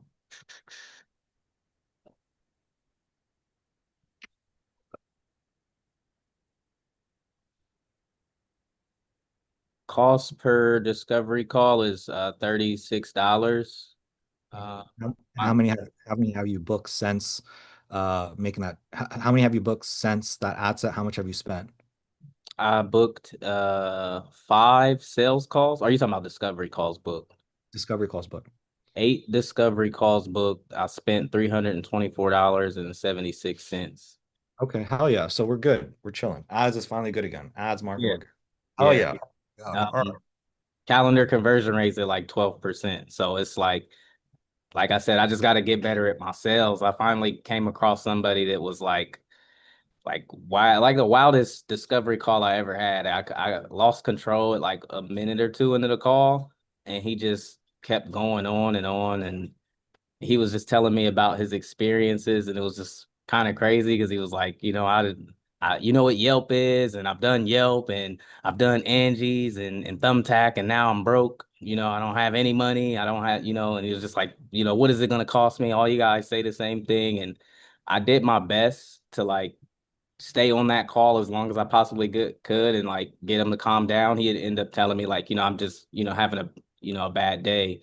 Um, but I was not able to book that sales call because it just was already screwed up just from the beginning. I wasn't able to even really get off my second question. Like once I got to that first question, like what made you book the call, that's when he just took over and started rambling and just going in on me. But other than that, I'm cool. I do have a sales call booked for Wednesday, so I did end up having another one booked. Okay. Yeah, I mean, bro, like when it comes to those people, man, some people are weirdos, but other people, and it might be that case, is like some people are just hurting so bad, bro. They're just hurting so bad, and they don't mean to be rude. It's just they got to take it out on someone, you know? Uh, and maybe you've been through that. I've been through that when I've just been an asshole to the wrong person just because I'm in so much fucking pain. So it's possible. Thank you for sharing that. It sounds like when you said you lost control, I didn't know if you meant lost control, like you got frustrated or you just let him take frame of the conversation. It sounds like maybe it's a little bit the later. Yeah, Yeah. he put frame of the conversation, and I'm like, I'm trying to get it back towards the discovery part of it, but I could tell I'm like, he's not gonna listen to me. He's just firing off. Here's a little tip. What you could do is a little bit meta, but what you could do is you could be like, hey, like if you really find yourself struggling, you'd be like, hey man, just give me a second, right? And then you leave for a sec. I got somebody at my door. Just once, I'll be right back. You come back. Hey, so John, as I was saying, here's what I really need to know from you, and here's why. And so Okay. once I get this piece of information from you, and then I'm gonna da da da. So bullet point A, this, and I just want to make this really quick. And it's important when you ask that question where you phrase it because that's your option to get the frame back. So it's like, hey, I need to know this, and here's why. And sometimes you'll notice I do this with some of the guys too. It's like, hey, I just need rapid fire answers because I need to show you this other thing. So we don't need to spend too long here, and that's how you kind of get back control. It's a little trick. Okay. I'll keep that noted for sure because I was a little lost on that one. Yeah. Was there might have been one more guy that I talked to that was a little crazy. I think so like sometimes I'll get on the call. Well, not sometimes, just literally like I had a lead, his name was Vic, and he said that it was okay to like kind of go through the spiel, but he had somebody on the other line. And so I probably shouldn't have continued that call because That was a like sales call or a discovery call. discovery call. Okay. Yeah, yeah, bro, they have to be fully locked in emotionally. So if somebody's got another call, they can't be fully present. So Oh, yeah. I wouldn't say like call here's the thing is like when you have somebody super important that you don't lose them. So if it were me and he says he's got somebody on the line, I would probably say something along the lines of, "Oh, I'm so sorry. Is it an important call? Is it like family member or something? Something you need to, is it urgent?" And then they'll tell you, and they'll do one of two things. They'll either be like, "Yeah, yeah," and then if they say yeah, it's like, "Perfect. Let me just call you right back. I'm gonna call you back in like 10 minutes. Is that okay?" Now, if they say, or what they'll say is like, "No, it's not that important. Let me just go hang up on. I'll be right back." One of those two will happen.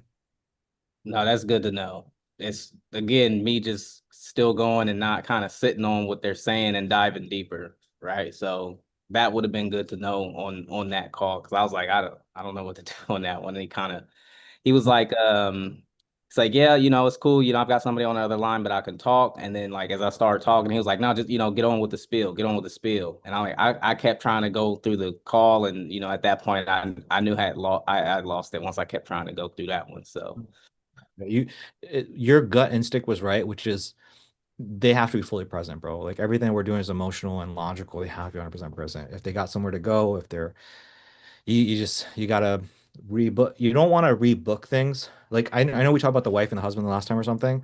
You have to know when to rebook versus not rebook. You never want you. I always try like whenever somebody says somebody else is involved or something, I'm like, all right, cool. Like, do I need to be talking to them?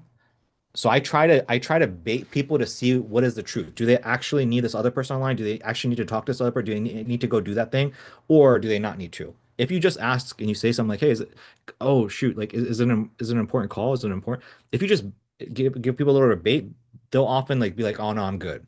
Oh no, you don't need to talk to anybody else." Once I have that confirmation, then I get a double tight on like, "Okay, cool. So you're sure?" And if I feel confident, look at their body language, then I will continue. Got So you. the tip there is like you got to kind of throw a little bit of bait. That's kind of the tip. You got to throw a little bit of bait and see how they react. Okay. And if anything in your inkling tells you like, oh, they're not going to be 100% present, okay, you need to make sure you figure out how to get them present, whether that's rescheduling or whatever it is. Got you. So, okay, so you had 8 people book recently. Discovery call still to be had one. So you've had 8 live. So wait, you booked 9, you had 8. Actually, I did talk to somebody today, and that call, I don't know if it was a female or a male, but like once I got to the first question, he stopped. Like he didn't like answer. He just like, well, I got a question for you. And then he asked about like what kind of ads do I run or like marketing. I told him like Facebook and Instagram, and he said, "Oh, we have a company that's doing that for us." And I kind of asked, how's it going? He said he's been with them for a week, and he's only gotten one lead. And I tried to tell him like, well, hey, we can get you much better results. And after that, he was just like, I want something. He said I'll talk with the marketing team that I'm working with, and then get back with you. So like that call didn't last too long, but I did end up talking to the ninth person. Gotcha. It's hard to say how to respond to that one without listening to it. I I feel like so if I go to 10 different back doctors and the 10th person I speak to says the same, if the 10th person is offering the same type of procedure as the other 9 and that 10th person says, "Well, I'm just going to do it better." I'm not going to believe them. I want to be like, "Okay, you're doing the same procedure. Like, what's different about your procedure? Like, is it your technique? Is it you're warming my body up more? Like, is it you're using x-rays to pinpoint exactly like what are you doing different?" So I think that because you didn't maybe differentiate yourself, that's why. So if it were me, again, I'd have to listen to the call back. But it's either like the moment he said Facebook ads, he's already like fucking pissed off. He's like, fuck this guy, I'm out. Maybe already checked out. Or two, if he's not fully checked out, what I would have maybe said is something along the lines of, got it. So how's that going? That's the right answer. That you said the right things. Like, okay, how's that going for you, by the way? Says, I only got one lead. Got it. How much have you spent so far? Says, okay, got it. So you think you should be getting more leads based on, from the ad spend that you spent so far. Like, what do you think the issue is? I mean, I can confidently tell you, our cost per lead is around $15 right now. So based off of your ad spend, I think you should probably be getting about like 7 leads at this point. What do you think the issue is? Mm, And so now I'm getting him to think and open up. And then if I can like, let's say theoretically he says like, I don't know, fucking like it's all image ads. And let's just say you're not doing image ads. Like, oh, okay, got it. So it sounds like it's because of image ads. Yeah, image ads are not the best. We don't run image ads for any of our clients. And it's due to this thing called the Adorama update. I don't know if that's something you're familiar with or again, now I'm differentiating. So now he's like, okay, well, I do want to hear what Righteous has to say. That's how I would try to reel him in. got you. No, that helps. I appreciate that. Yeah. Okay, so you've had 9 people book a call. You've had a conversation with them. Is this gonna be 10, is this gonna be 10 then or 9 or That would be 9 discovery calls. And then I guess that will go back to 0. so Yep. you've got 9 people, 5 of them you said yes to a sales call, and 3 of them, 5, 3 no showed, 1 live sales call you've had, 1 to be had. So I went and just added this, by the way, sales call to be had. Okay. So that's fine. I mean, it's typically half, half, half, right? So 9, 5. If we can get, I mean, I would have liked to see 3 people show up and then 2 people no show. I was thinking that like maybe if I get one, then at least two to three to show up, then I It's might be all right. But now I'm like, let me just keep working. So it's okay. I mean, here's the thing, bro. Like your cost per book call is so cheap that you're okay. Even if we have to double this, and let's just say we get 20 discovery calls and we do another, just double all this, right? So instead of like 2 sales calls, let's say we have like 3, 4 more bats at this. Theoretically, you should close within $600. So that's still okay. Um, I guess my question is just like in terms of the sales call that you had, how did you feel about that sales call? I felt good. I felt really good. The only thing is he didn't have his camera on. And I know you told me, don't do those sales calls without the camera on. And he said something about like his phone being messed up. Um, but like I do have to get better at sitting on things for sure. Like I'm still working on that and just making What sure happened at the end of the call? end of What the happened? call.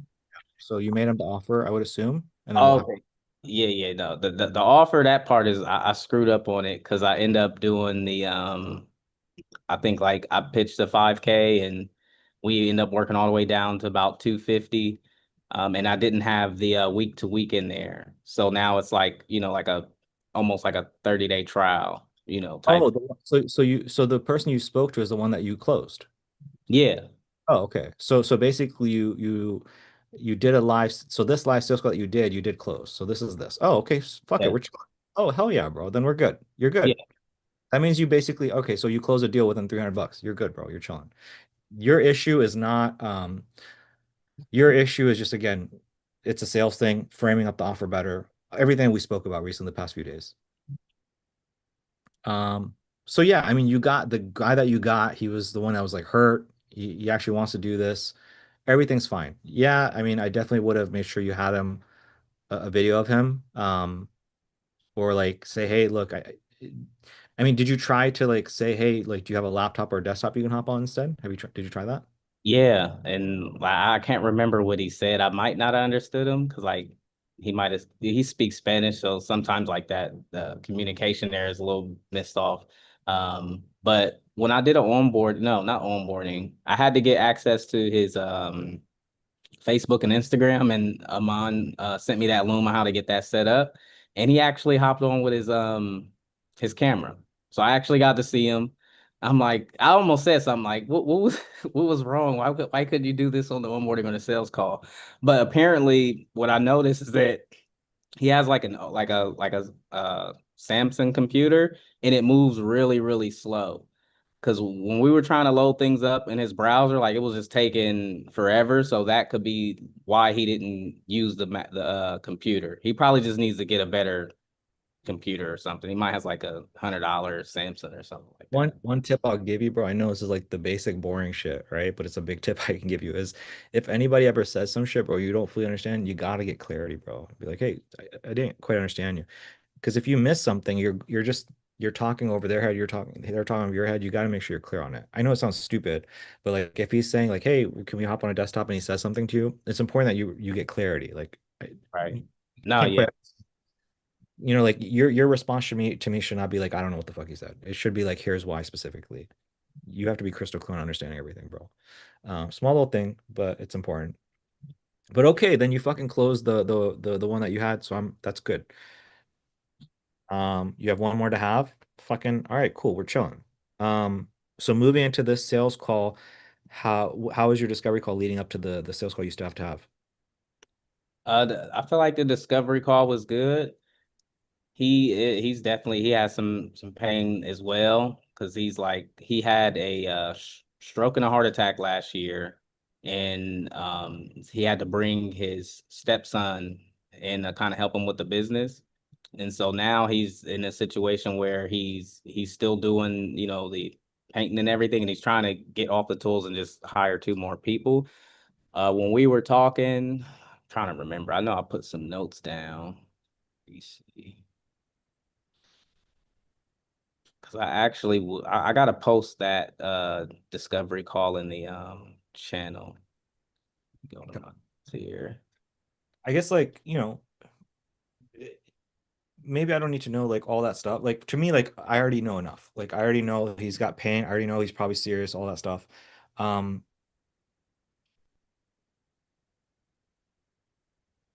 I guess like what are you doing to prepare for this call after our last conversation with the last sales call? Like what are you going to be doing different this time around? Like on the How, sales how, call. how are we improving from the last sales call to this one? What change are you making? What are you tweaking this time around? Well, on so it's more of like the sales thing, like and just having energy and tonality. So I know I have to have that in order. So I'm going to I just got to make sure I'm prepared, and just be more.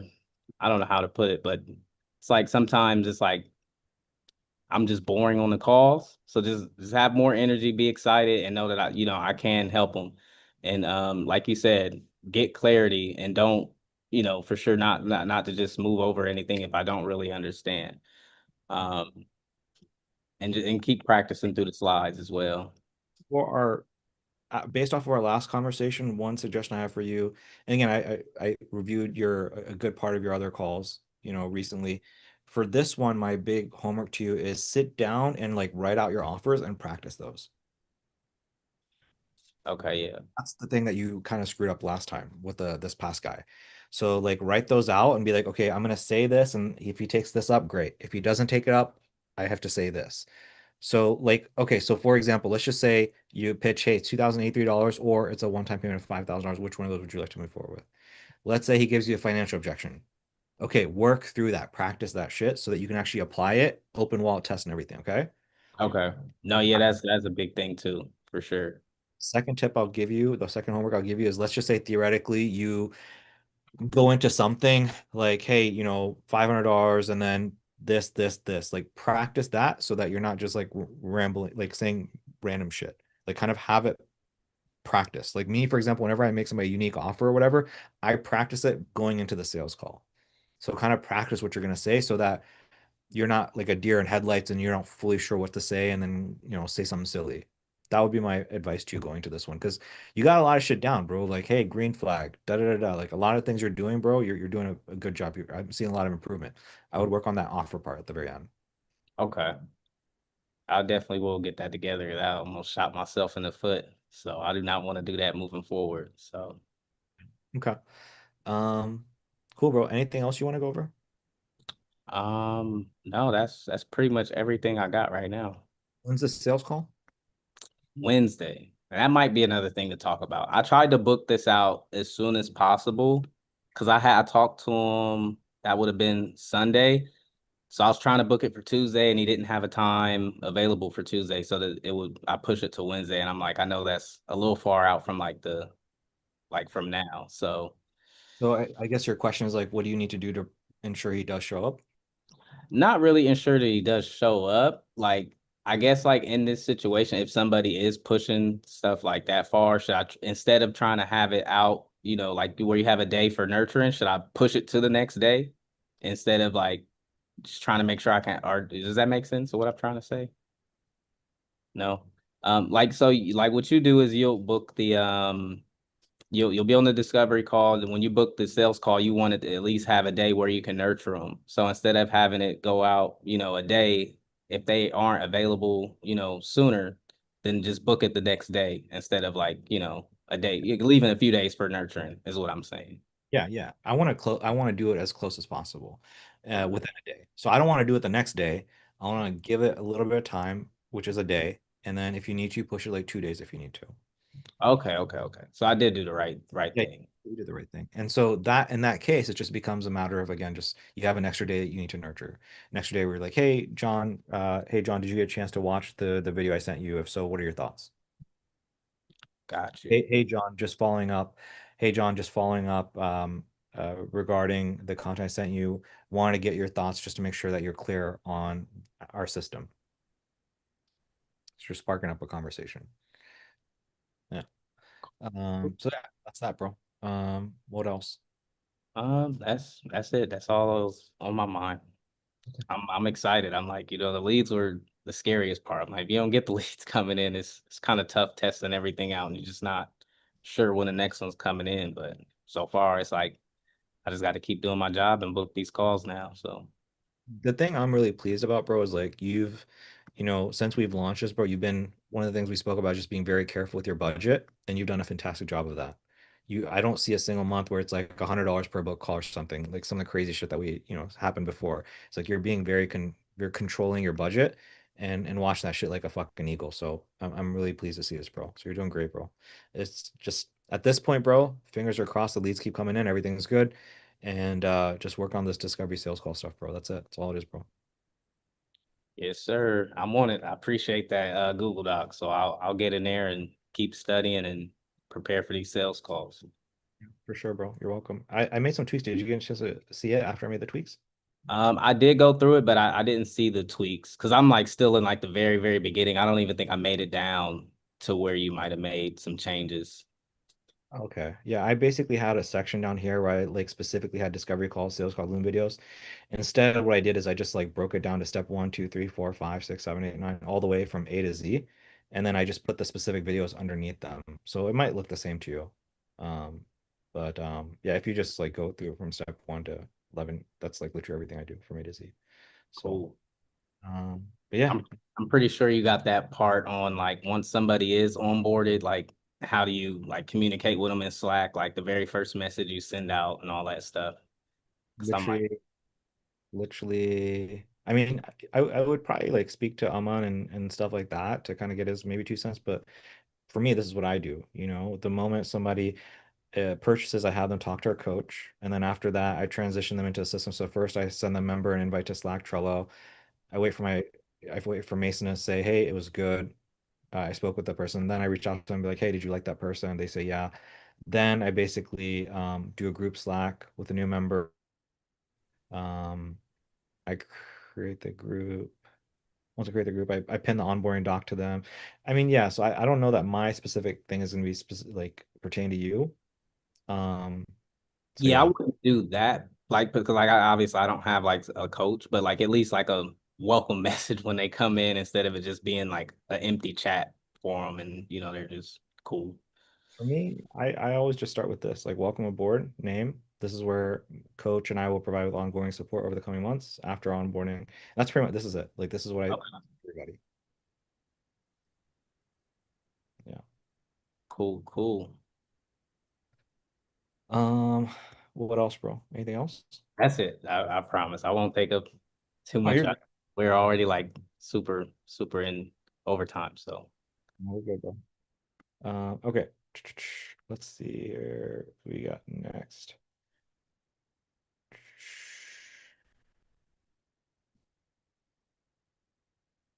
All right.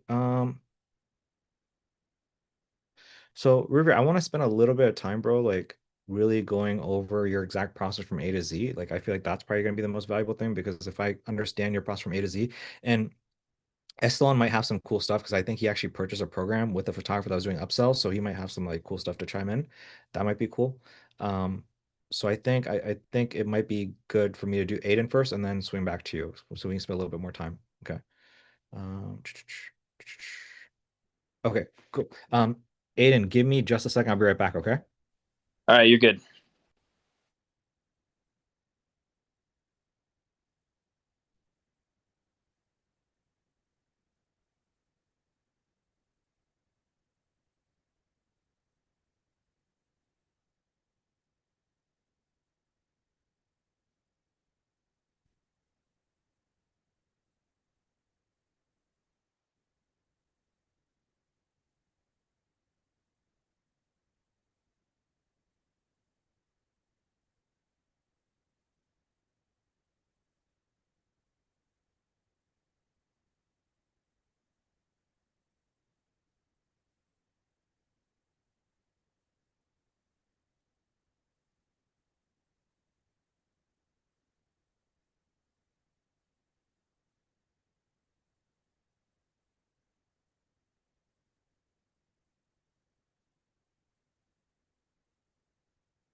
Aiden, what's going on, man?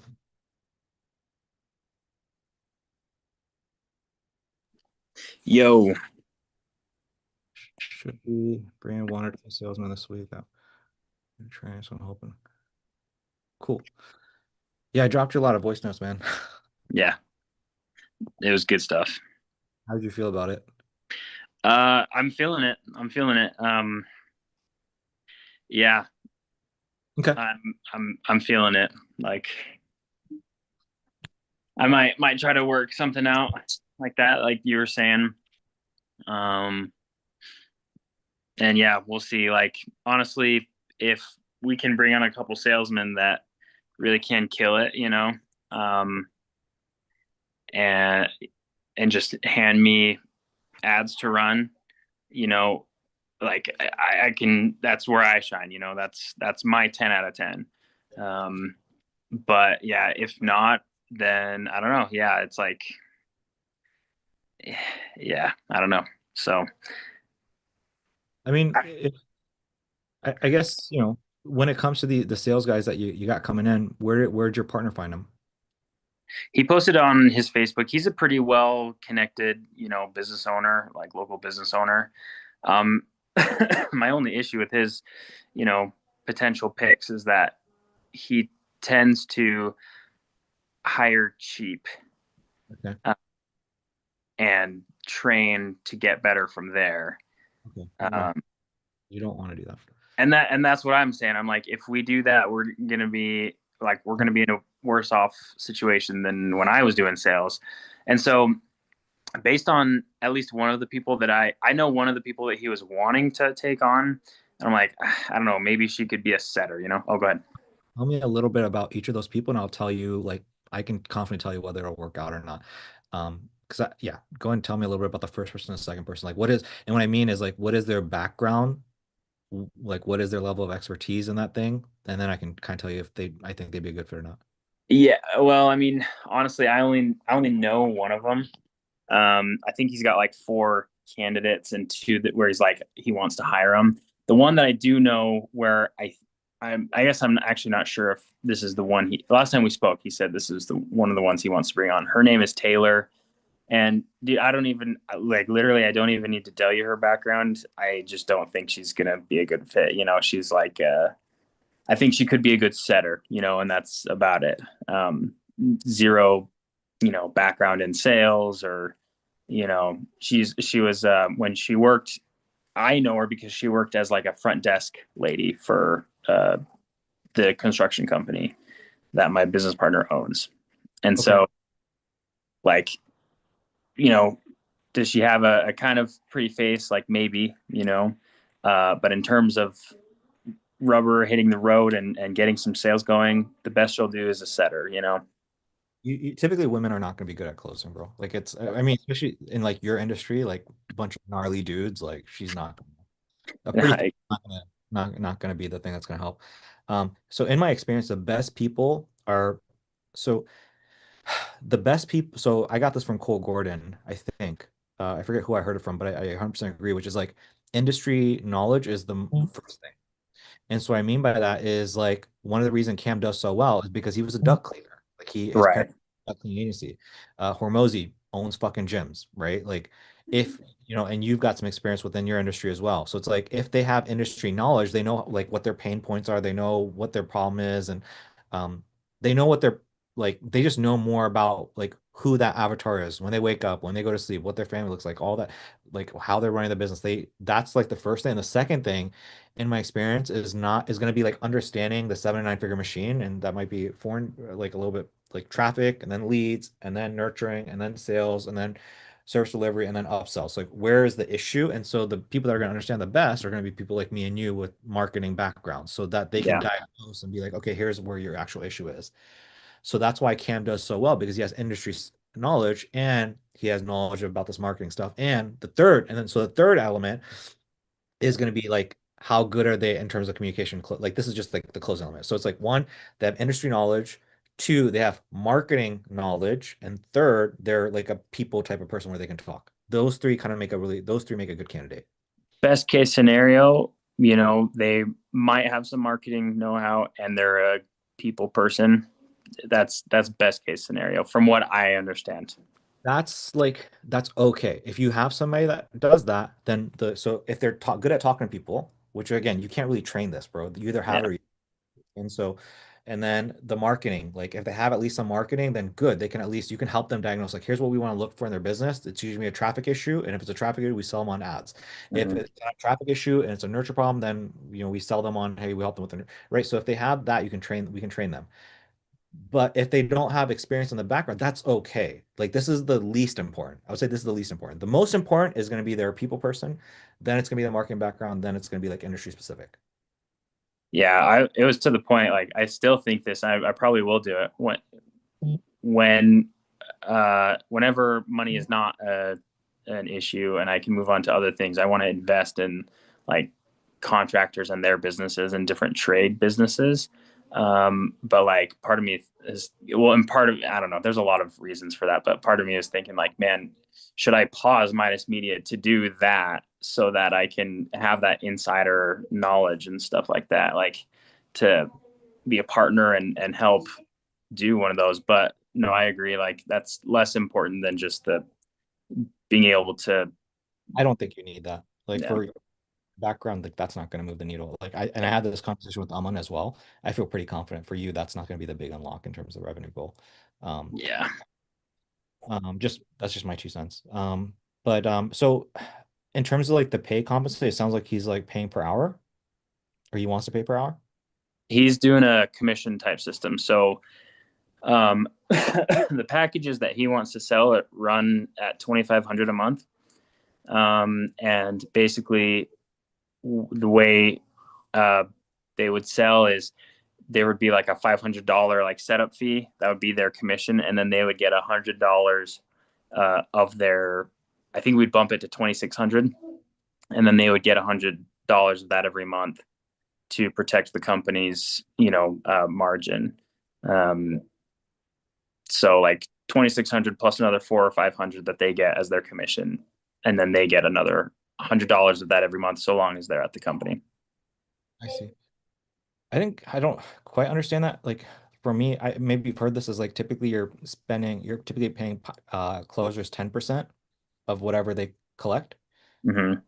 and revenue, and then 5% goes to so 10% for closers, 5% for 3 to 5% for setters. Mm, And so setters typically get like a base salary of like 1,500 plus 5%. mm, Closers typically 10%. okay. You have good closers that typically it's 5% for setters, 10% for closers, and then for the coaches that retain, they get like 10% if they can retain them. So the setter and the closer get paid on the front end, and then retention is going to be whoever does service delivery, and they're going to re-sign them. That's just kind of the Okay. typical. That's interesting. Yeah. And that's, yeah, my, my business partner his name is Dan. He's got no clue, no idea, but, that almost balances out though. I mean, if it's 10% for 2,500, that's 250 and, balancing out a little bit, but The problem is like a really good closer, they a good closer wants to be making 10,000 per month. And so yeah, you give them enough volume and they need to be charging enough. You need to be charging enough where they're bringing in $100,000 of revenue to the business. yeah. So, I don't know. I mean, if you got, yeah, if you find somebody who doesn't have a shit ton of experience, who's naturally just good, then it could work out for them because they don't have like these goals of 10,000 per month right away, and they're happy with All right. like 3,000, 7,000, 4,000. So I guess like what are your questions? Like what can I help with in the meantime? Obviously, I think, having them go through the sales training is going to be super crucial. I think I can review like kind of how I was reviewing your calls. I'm happy to do that for those guys if that helps you guys out. Um, but what can we discuss like on this call in terms of other questions, comments, concerns, thoughts to help you out, man? Um, I think the main thing is just going to be helping me break down like discovery calls and sales calls. The 3 calls that I had, set up for last week, 2 of them are still like in limbo. It's probably going to happen, but they're just in limbo. So I don't know. But there's one that rescheduled for tomorrow morning that is like a really good looking prospect. So I'll record that one. I'm gonna watch more of the sales trainings tonight just to brush up and things like that. Yeah, I don't know. And then I relaunched ads for the call funnel today. Since I turned them on like earlier this afternoon, we've had like 3 or 4 bookings, so that's pretty sweet. So yeah, I don't know. I'm just gonna be. I think the plan is to continue. The thing with you, dude, if we just got crack sales, you get all so fucking ridiculously cheap. It makes me like mad how good you are at it. Just like, yeah, it's good. It's good. Yeah, no. So did you get a chance to, did you check out, I don't know if I've ever shared any of my sales calls with you. But did you get a chance to check any of this stuff out or no? I pulled it up. Excuse me. I've got access to it. I pulled it up. I didn't quite read all the way through it, but Come down to step 5. And I think just, just hanging out, man, and just like kind of when I talk about like really sitting on things and, body language, I don't think these are average calls. Like these are both like 3 hours, 4 hours long. That's not normal. But I think just like kind of hearing me like talk, and I think especially like getting to the offer and how like especially with Jeremy. Jeremy was like freaking biting his finger. I had my brother watch this and he was like, "Oh my God, it's like watching a finale," because it was just like the energy was so tense. We didn't know if he was gonna buy or not. But I think like this kind of stuff will help you out. And yeah, I think just seeing it, I think this is what Riviera mentioned as well when he was watching my call. He's like, by the time Kushik gets to the price, they're already sold. They're already yeah, sold. It's making the sale when the numbers are. It's just like how expensive is it? Can I make it work?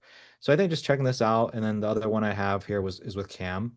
Um, so I mean, yeah, go through the sales training, but then obviously, like, just I think just seeing me will help you as well. That's kind of what I've noticed with some of them. yeah. I think so. Don't Well, have to watch. Just kind of like get an idea of the energy.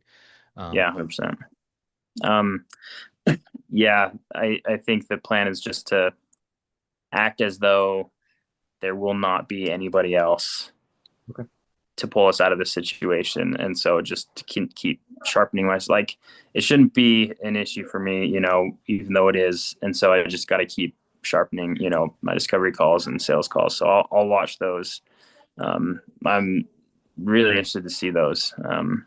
So I think everybody that checks them out seems to get a lot of value. Like, oh, Koshik is making sense, like that part. So when they see like, okay, green flag, it will be these, and then I go through a qualification, and I'm like, hey, I see all green flags. It's like one thing for me to like teach it and talk about it. It's another thing for me to actually do. And you're like, oh, I see what that's actually supposed to look like now. So that's why I think it'll be valuable yeah. for you. Another thing, I guess. Yeah. Tenny on here. Okay. It's not like that big of a deal, but like your one of your voice notes, one of the things that you said about like a partnership that is complementary got my mind thinking about one of my other buddies.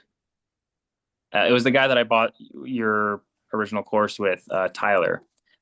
And we were actually going to start, we were going to team up and do Midas Media together. And I think that if my other business partner, Dan, hadn't been involved, and Tyler and I are best friends, by the way, we've been best friends since we were 12. We both have two like 3-year-old, or we both have like 3-year-old daughters that are like best friends. We hang out all the time.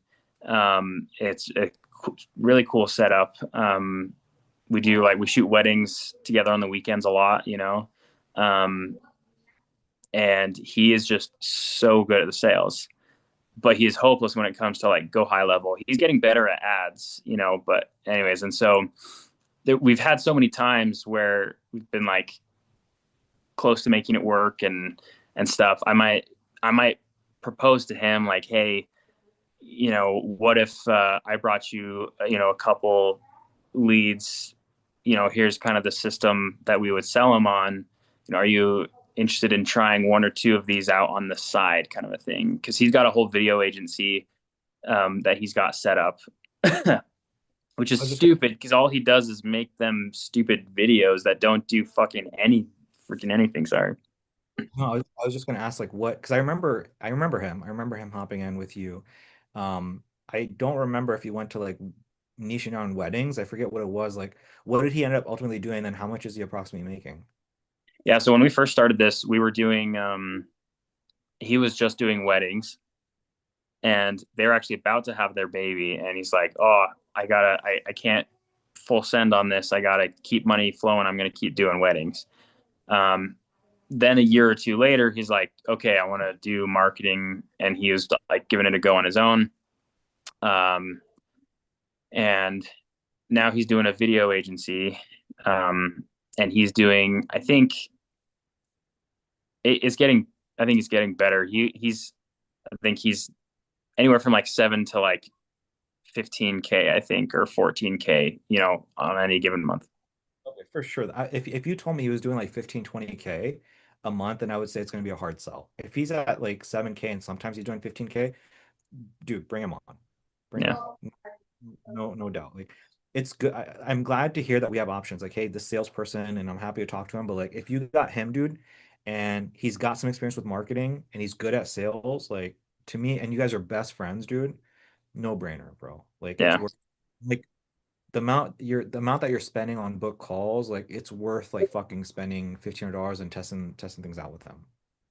Yeah. That's kind of what I think too. And I don't know. It just makes sense. I don't know, to me. And I think he'd be down to try it out for a couple clients. I don't know. Yeah. I'll talk And to him about it. he's got the background in the video, dude. Like, come on. Like, I don't. To me, it sounds like another yin yang. Aman and Cam sounds. Yeah, And sounds very. that's exactly as like what you were saying. Yeah. Like if you're saying he is who he is, and I do remember checking him out and stuff, and if he's got that vibe, he can take care of the sales. He can take care of like client relations and communication while you focus on what you're good at, dude. Like, why not? It's worth Yeah. it. Well, he's got onboarding systems too. Like he has a Filipino VA that he pays for. Um, Hell yeah. and this is he's trying to get to 20K a month, and I think that's part of that is because his margins are pretty low. With he's got an editor, he's trying to expand that. He's got a Filipino VA that he pays a little bit extra for to and but he like does very little in the business now, which is kind of but he's still only doing 7 to 15K a month. And Um, it's like I've talked to so many of those guys, and they all are like that. They're all like stuck around 7 to 15K because what happens is you can't possibly shoot all that content, edit all that content, and then you have to outsource and then margins like so. Yeah, man, if you can talk them into it, like I think you guys, it would be just like Aman and Cam. They were both in pain, but then when they got together, they actually like filled each other's cup. With you guys, I see it the same way. I think if you made him the offer, like he would be happy. And again, I don't know what you got going on with, with Tenny and the other guy you said Brian or something. To me, it's just like I would have said this like 8 months ago when you and I first started chatting. Yeah, yeah, it's I would explore if I were you. yeah. I'll talk to him about it. It there was actually a bit of bad blood there for a minute because we were gonna, I'll own up to this. Okay, we were gonna join forces in Midas Media. He was giving me access to his clients' ad accounts as if we were already merged or whatever. Yeah. And then the last second he backs out, and I was so ready and excited to get that synergy going, this yin and yang thing, because that was the missing piece for me. And so he backs out, and I was just like, "Fuck this! This is stupid." So I pretty much I funnel hacked his ads that he was running for his agency, and did the same thing, and he was super pissed about it. And so for a while there, we weren't even talking. And anyways, we made up. Now we're better, and we still like I help him with his ads, and he, we hang out all the time now. It's a lot better. So I think it's a conversation that we could entertain again. Good, good. Thank you for sharing that. It gives me more context about the relationship. I think that's definitely important for me to know. Um, Wait, so he runs ads to acquire customers? Yeah. Interesting. Well, and huh? It's interesting if he's running ads and he's only doing 7K. something's going on, you know? Well, dude, and this is the kicker. So this is probably why it would be. I think it'd be a sweet deal for him because his ads have not been doing well at all. He hasn't been getting any leads or booked calls. What's Part of this it, I think, was. Oh, what's this go. what's this cost per book call? What's this cost per acquisition if you know it? I don't know. It was pretty dang bad. In fact, I don't think he was spending like $500, and I don't know that he had any booked calls. Maybe like two or three. It was really bad. And then compared to the funnel that we've got set up, Right. Right. Night and day. yeah, yep. So I think part of it, honestly, is like the Andromeda update combined with he was doing the Alex Ramosi method where he would try like 50 different hooks, and apparently with the Andromeda update, that basically like the Alex Ramosi method is dead. With like the different hooks, it's like Right. you need to have drastically different stuff rather than just like stuff that's like 90% the same. You Right. know, so anyways, yeah, so I think it could be beneficial. I think that, yeah, like it'd be easy enough for me to like maintain Midas Media on the side, or like as like kind of the main thing, like you were saying, the kind of the main breadwinner, I guess, for as long as it needs to be. And I don't know.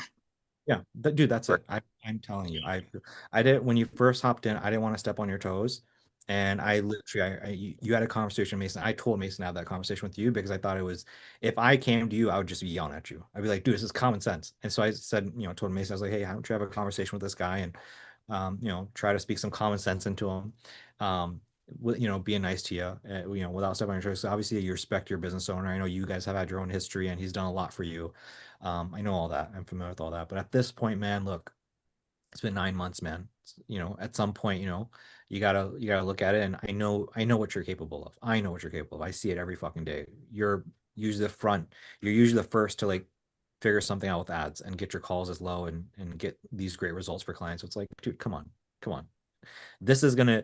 I truly believe if you get somebody to take care of it, that will be the unlock for you. That will be it. That will Yeah, be it. I feel yeah, 100% at this point. Like that's it. Like, every day, every week we're here, dude. Like the last 4 weeks, like that's it. Um, you know, so yep, and once you get that unlocked for you, and then we can finally focus on like other things like onboarding and systems and all that shit. And I don't think that's going to be that hard. I really don't. I no. think it's hard compared to this stuff, compared to the sales, which yeah. So I'm rambling. What else did you want to go over, Brood? I think I think that's it. Um, that's all I've got. I'm gonna watch those sales calls. And I'll let you know how it goes on the sales meeting tomorrow. It's Okay. kind of crazy. That is an interior designer. She wanted to generate leads for a construction company, and they were saying that they wanted to grow the company, and then they just like weren't actually doing that or taking any steps to grow. And anyway, so she left them to join another construction company, and she called me, and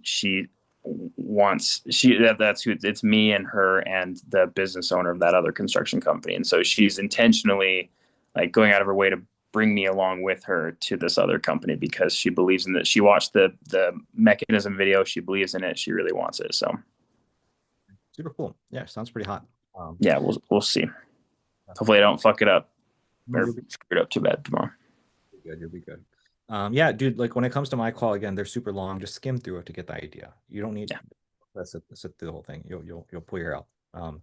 So okay, cool, man. Anything else, bro? I'm good. Okay, cool. I'm gonna transition. Just keep me posted, okay? Yeah, thanks, dude. Appreciate it. Okay. River, before we move on to you, just I want to ask Jorge what he's got that he needs help with. Jorge, what's going on, bro? Unless you're in the middle of closing somebody.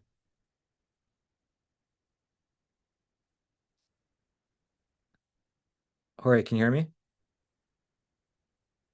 I think he's in the middle of something. So, Riviera, so I know what I want to go over with you, but like what is there something top of mind for you that you wanted to go over? No, not really. It's been kind of slow for a while, but I just recently kind of got the ads going again. Yeah, I'm at like I got it from like 30, I think it was going up $36 a lead, and I got it back to $20 a lead with a couple leads coming through that. So I'm hoping it at least stays stuck there, or seems like it's going a lower cost per click too. So I'm hoping the only thing I changed was placements essentially. Yeah, I didn't really do anything different other than just making it from stories to all placements and just putting headlines. Cool. But I'm hoping that's yeah, I feel like I shouldn't have to if I have to put a lot of work into the creative, it usually means the fire is bigger. If I feel like the fire is small, then it's usually a small tweak that can get it extinguished. So I'm hoping it's small. I'm hoping it's a small fire. Yeah. I mean, we're gonna have videos and let's enjoy moon phase while we have it. Um, did you have that loom video or you didn't have that loom video? I sent it to your Slack. Oh, okay, cool. You may have not And seen it. that's literally I was yeah, okay. I'm just cool, man. So I was looking for that's a crack. So I'll go ahead and actually do.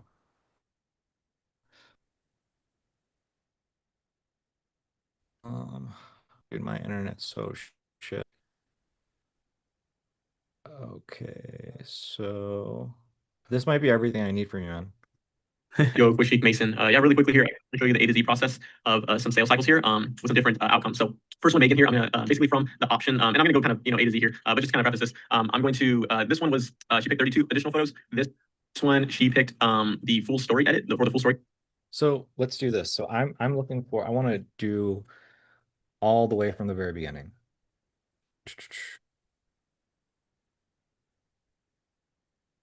Okay, so they see ad, they click on ad, uh, which is instant form. And then what happens on your side versus their side? Yeah, they click on the ad. They just fill out like three or four questions, and then yeah, they're a lead at Go High Level. The photographer is internally notified that they got a lead. Um, and yeah.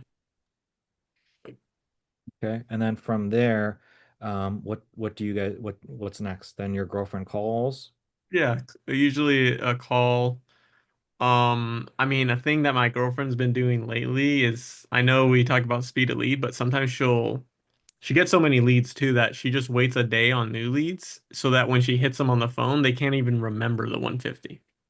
Because it is a 150 ad that drives so much volume that sometimes she finds if she calls too quick, they will they will kind of remember that it's 150, right? But if she waits a day, they'll forget. So I don't know if it's important to note that, but yeah, just she'll usually call later in the day or the very early next day, after. Later in the day or the next day. Okay. Um, so script for the discovery call. Do you have any Loom videos of the discovery call? Of her discovery calls. She has the Loom videos. I don't think I have the login for that. Or she doesn't use Loom, but she uses like the voice memo app in her laptop. I think Okay. her So it's okay. I'm just gonna put this for here. And so I just want to,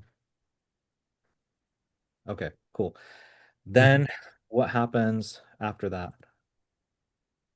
Um, after Hey, the call, then she pretty much will either at the end of the call collect on the call by either sending the Zelle or the Square, and they'll pay a half deposit, book a session. Or what more commonly happens is it's a warm call.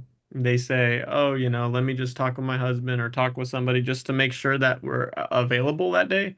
It's not really a smokescreen or anything. They genuinely just want to make sure that they have the time, but she'll preface it saying, "Hey, that's good and all. We could wait for the date, but the key thing is like my dates get booked out, so your half retainer deposit will allow you to kind of, basically." we'll secure that price. You'll be locked in for that price of 250. So yeah, pretty much what after this call, I could send you an invoice and we can get that taken care of, and then they'll say okay. And then from there, she'll kind of So, just send a Zelle or invoice. so hold on. So let's take the ideal case. So whenever she's selling a Zelle, is it on the call or is it after the call? Yeah, on the call. Okay, so she sends us link on the call. So even these cases where they're like, oh, yeah, I can't make the decision. Hmm. She sends a Zelle, she sends a link so that so she doesn't still try to get a deposit right then and then and say, oh, it's refundable. What she tries to do is sends it to them and then they say, hey, look, if it works out, then go ahead and pay it. If not, don't worry about it. That's what happens. I mean, in the ideal case, she'll most of the time she'll send it. If like everything's warm, right? And even if they don't have the date, she pretty much tells them that the deposit will allow you to lock in that price. So then she'll be able to still send it, you know. Wait, So so here's what I'm trying to get at. mm, What I'm wondering is the difference between collecting on the spot or after the spot. So when it comes to the average case, she's collecting on the spot. When it comes to this case, where they give an objection, I have to talk to husband or whatever, is she paying are they paying on the call or is she sending a link and then they pay when they've confirmed it on their end with the husband? yeah, usually there's like a delay in payment. So it's Okay. like a day. Like it usually takes a day. And I would say on average, it's usually not on the call. So she's not collecting payment on the call. That's an ideal case, but I guess the average case would be through like just texting after and just keeping it warm. Okay. So average case, so okay, that's important. So Mm. average case is she's sending a Zelle link and then people are paying on their own thing. They're not paying her right then and there. Yeah. Average case, she sends a Zelle link and people pay their own time, which is usually a day later. Okay. And she has to text them to keep them warm. Okay. Okay.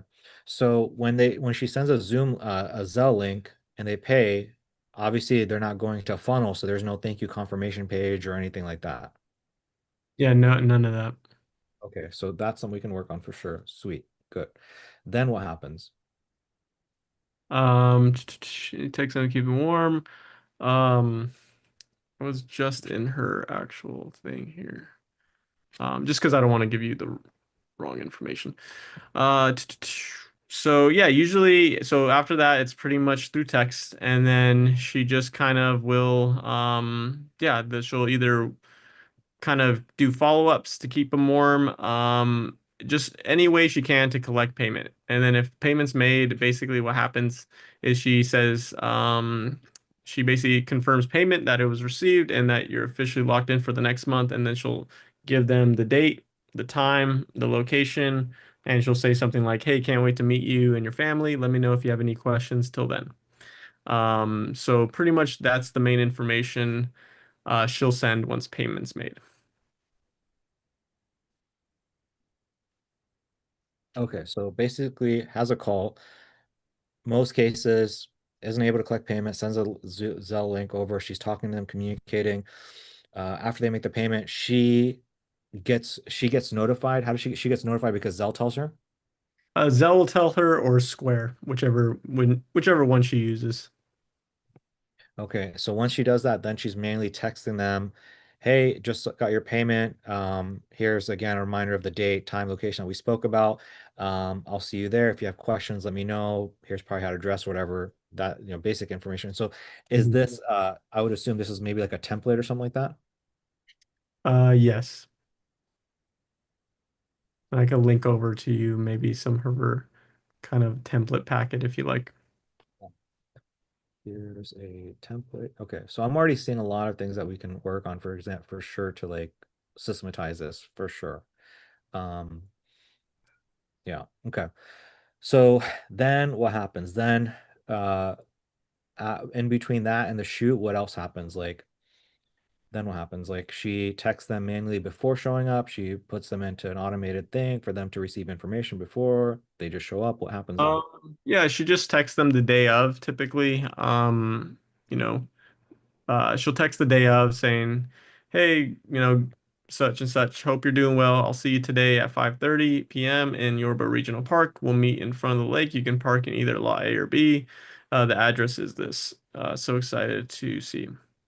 And then they'll say thanks or they'll give confirmation. And then, yeah, they'll just talk. They'll be like, hey, just got here, parked. And then she'll help them through it. They'll do the photo shoot and that stuff.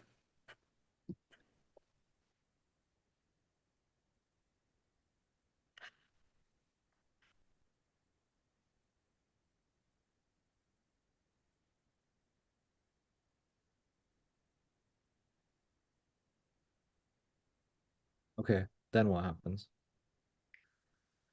Yeah, pretty much after that, she will send, usually takes about a day, and she'll send, she'll sift the photos and she'll get a huge batch of photos. She'll probably like between 100 and 150 photos unedited. She'll send them all to the client, all watermarked. She'll say, hey, thank you so much for waiting, Gabriella. Here's a gallery of 152 unedited photos. Your package includes 15 professionally edited images of your choice. Here's a Hold on. link. Slow down, slow Oh, sorry, sorry. down. You're good. Wait, so the photo shoot occurs. She sifts through the photos. She's just like opening up the photos and just sifting through them manually, or does she like take those photos and plug them in somewhere? She takes those photos, throws them into Aftershoot, which is like an AI sifting app, and it'll allow her to kind of give either same day or next day, She, basically a good she throws round them of into what? sifted photos. She Oh, throws was them. that She throws the photos into what? Aftershoot? Okay, throws them into after shoot, which is an AI tool that does what? Sifts the photos. The photos. Okay, then once she gets home, she throws the photos into after shoot, which is tool that sifts through the photos and does what? And like does a small little edit on them or No edits, just kind of you can have it do that. It's kind of crappy at it, but for she just uses it to sift photos, and then she'll obviously manually like pick some photos too, but ultimately she just uses it as a tool to get a final sift that she can send like those unedited photos oh, to the client. so sifting is like I don't even know what that means. Sifting sounds Oh, like a bunch of photos. like calling or like like you basically, let's say she takes 600 photos, she wants to get it down to like 100, 150 of the best photos. She basically has to sift for those. Okay. Photos down to a certain number. From there, she'll dial that down to like 150, you said? Yeah, from there she'll dial down to like 150. Okay. So the sifting will get it down to like how many? Like 300, 400? Um, oh, sorry, what was that? It kind of broke up when you said So, so the software, how many photos is it getting down to? She's trying to get down like 200, 300. How many is she trying to get down to before she goes through them? um she wants to get him down to that 150. So that Okay. 150 is what she sends out. And then the client just picks whatever 15 photos they want So, from so, there. so what I'm saying is like, so how many photos is she taking on average on an average photo shoot? Like 5, 600. That was my question. So she takes 500, 600 photos, gives it to software. Software gives her about 150. Or how Yeah. many does the software give her?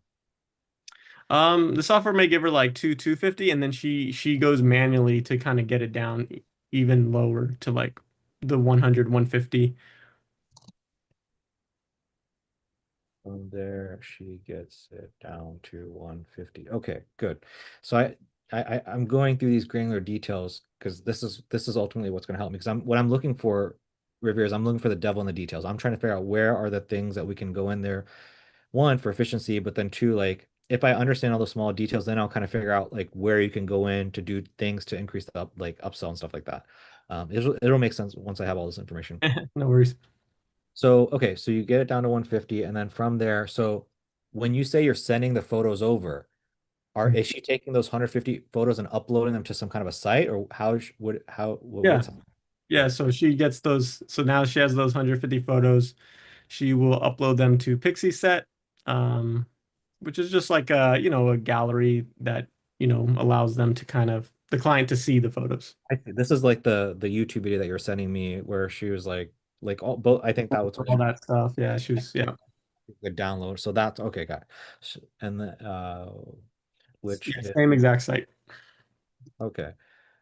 So she then texts a link over to somebody where they can then go to Pixie set and and look at the 150 photos and select the five. Yeah, and then select the 15. And they just basically, yeah, they can go in there and just put a heart over like a emoji heart over the photo. And that allows her, Wendy, to know what photos they want to have edited. Okay. Okay. Very cool. Okay. Then from there, what happens? She's notified or she reaches out to them and says, "Hey, I saw the 15." What happens from there? Um, Probably another thing to note, she also sends like so she'll send the link saying, "Hey, 100 here's 150 unedited photos. Your package includes 15." So, just heart or emoji heart over the ones you want. And then she'll also tell them like, "Hey, optional upgrade to free photos in exchange for a Google review." If Wait, that's so this is all here. This is all during this step. Yes. So yeah, when she actually texts the link over, she'll also double text them another further text. Um, The second text, she sends them what I saw from Riviera the other day with the additional sales pitch upsell. Okay, now it's making yeah, sense. that's the exact thing that we send. And the key thing there is because we want them, if they're going to be favoriting stuff, we don't want them to just stick to their 15. We want to make sure like they're about to jump in there, start liking stuff. We want to let that like give them knowledge of like, okay, if I go over the 15, what does that mean? Because before she wouldn't really tell them, and then they wouldn't really go over, and they thought they could only pick 15, right? So we just started like making sure we send another text right when we send the link because we want them to know like, So, hey, so yeah. basically, if I'm understanding correctly, here's kind of what they experience. They go to the photo shoot, they get home, they get a text from your girlfriend. Hey, here's a link to, I went ahead, there's 150 photos. If you click this link, it'll take you to page 150. Select 50, and then you can select, 15 from the edit, and then it sends it over to the second text, which is like the offer. And so once they see that, then they click the link, they go to the website, they heart these things. Some people will only heart 15, other people will go and heart the 20, 25, 50 at that point to get the discount. That's what I assume that they experience. Yeah. Yeah. Yeah, in order to get like more photos, they can, the more photos they get, they basically get each photo. Yeah, basically what you said. Okay. And then from there, what happens? Um, from there, Does your girl get does your girlfriend get notified at that point or something? Or are they uh, texting? she'll check on their Pixie set. Sometimes this doesn't happen right away because obviously she's sending like 150 photos, and that's a lot for someone to go through. So, this is also you know, uh, where she has to kind of wait for them. Sometimes they're pretty quick on it, like same day, and sometimes they take a couple days, and she has to prompt them to kind of like, hey, make sure you select your photos, right? So, but either way, what happens is either the client will select their photos, whether it's the just 15 photos that they basically the set baseline session, or they do the upsells and they buy more photos. But either way, once that happens, usually the client will reach out to her and saying, "Hey, I selected my photos." Or two, Wendy, she checks kind of routinely. She'll see that, the client favorited whatever amount, right? Um, and she'll check in sometimes with them to say, "Hey, was that your final selection?" Because sometimes, they could be doing it live. Like you don't know if they actually finished yet. So, that's one thing to kind of note. But So basically, there's no like confirmation of knowing, hey, they're done or not, or are they doing it or not. The yeah, only way to know is they have to reach out to her or she has to reach out to them and, hey, are you done? Got it. Okay. Interesting. Okay. So then what happens? So after, let's just say theoretically they reach out to her, I'm done, then what happens? Typically people do the review because they get two free photos out of it. I'd say Yeah, most of her closes do that. So she'll send, so basically that last text kind of has that information. You Okay. know, the client will usually say, I sent a review. So, and then Wendy will say, awesome, I saw that you gave a review. So just know that 2 of your photos will be free within the whatever you select as well. And then So this is the second text, or she sends a third text with has the link to do the review. it's in the second text, or no, the second text asks them if they would like to do that. And then upon, them saying, yeah, I'm down, then she'll send the link. Okay. If they say they are down to do the review, she sends a link. So she sends a link to like what, her Go High Level, or where do they leave the review? It's just like a Google review, like Google My Business has like a link you can create so that way it sends anyone who clicks on it to leave a review on your Google My Business. Got it. So Percher will then reach out, or she'll reach out, and at that point, then what happens? At that point, you know, um, saying, yeah, I'm done, whatever. She'll basically say, hey, awesome, saw your selection. I'll get started on those edits right away. Um, and basically, so basically, I don't think I'm trying to see through her kind of process here too, based off her text. Uh, Raven said, thank you.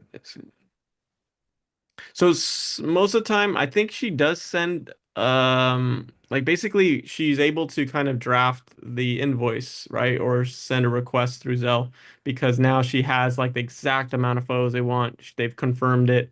So she'll send the invoice or whatever.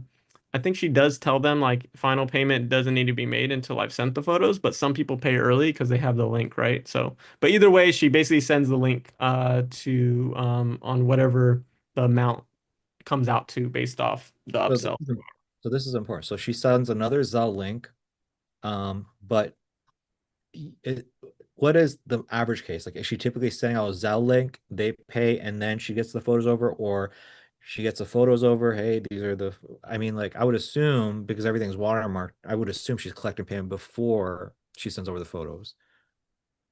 Yeah, I think in most typical cases, she sends a link and tells them that, basically this is the amount based on your request of the amount of photos. And then people pay early. I would say most people pay early. And then that way, once she delivers it, it's without a watermark and it's easy, right? So, but I think it would be in most cases people pay early. I'm just double checking. I have a few of her. Okay, so if I'm understanding correctly, you know, uh, so the purchaser hearts the photos, whatever they want to do, then, then from there, there's see Mason. So the purchaser will heart the photos that they want. Then via text, the purchaser will then reach out to her or check in with them to see if they are done. And then she'll confirm and tell them that she's going to work on the edits. She's working on the edits, and then she sends them, hey, just got done editing the photos. You had 23 photos. Here's the remaining balance would be this. I just sent you a Zillow link. Please let me know once you complete payment, and I'll get those photos or something like that. Does that sound about right? Yeah, she'll start editing them anyways, whether she gets paid or not. It's just like she sends the link, just in case they want to pay early. But we have people that don't pay and then like they're waiting to see the actual photos to see if she So, actually. she sends, so as soon as she says, so they say I want 12 photos or whatever, or she hearts them. Then she's like, okay, sounds like it's 12 photos. I'll go right away, get to edit. Also, here's a link to complete payment for that. And then usually they'll pay while she's editing, and then she'll send them over. Yeah, exactly. Okay. Via text, she'll confirm and tell them she's working right away. She also tells them what the remaining balance is and sends a link to pay. Most people pay before she even completes. She then sends the edits. She then edits.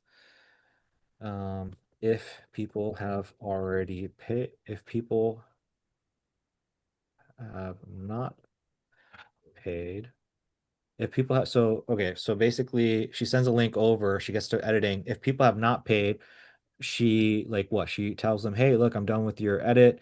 Um, once you complete payment, I'll go and send over the photos." Is that what happens if people don't pay?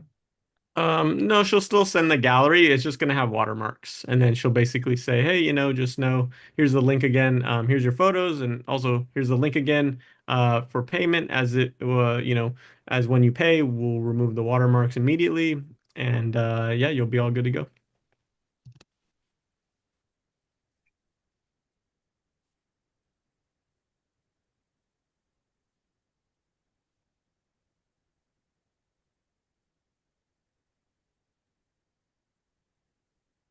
If people have paid, okay.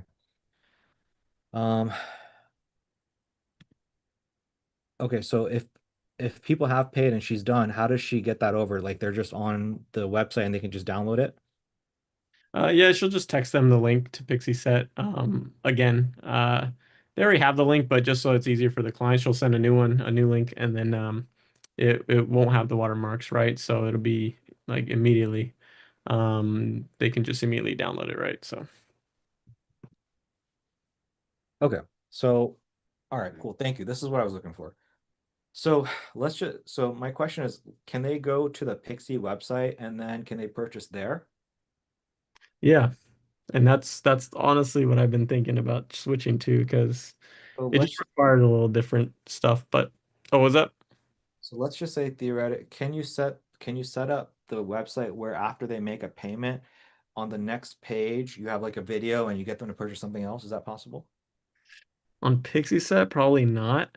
Um, I mean, I'd have to look into it. I don't know if Pixie Set was can do that. I mean, it's more of just like a gallery. It's kind of like like a fancy Google Drive or a Dropbox link, right? It's just like everything kind of fancy, like the way it looks, just as aesthetically pleasing, but also it does have like an add to cart system in the photos that allows you to kind of, yeah, add it to cart and then, The reason I'm bringing this up is an idea that's coming to my mind. So again, I look at this and again, like there's a lot that can be done in terms of efficiency. There's a lot of manual stuff going on here.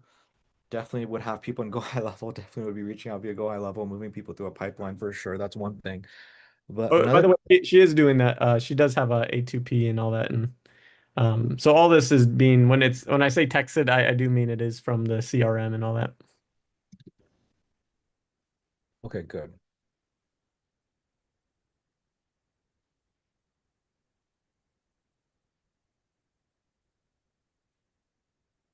Okay, so the reason I bring this up is part of me is thinking about things like, okay, let's say theoretically she sends a link, people do the upsell, and then on the next page, perhaps there's like a video, which there you sell them on the additional bonus. There you can sell them on, the pamphlet or the printout or wherever the fuck it is. That's why I'm asking these questions. Mhm. Um, okay. Esteban, I got a question for you, bro.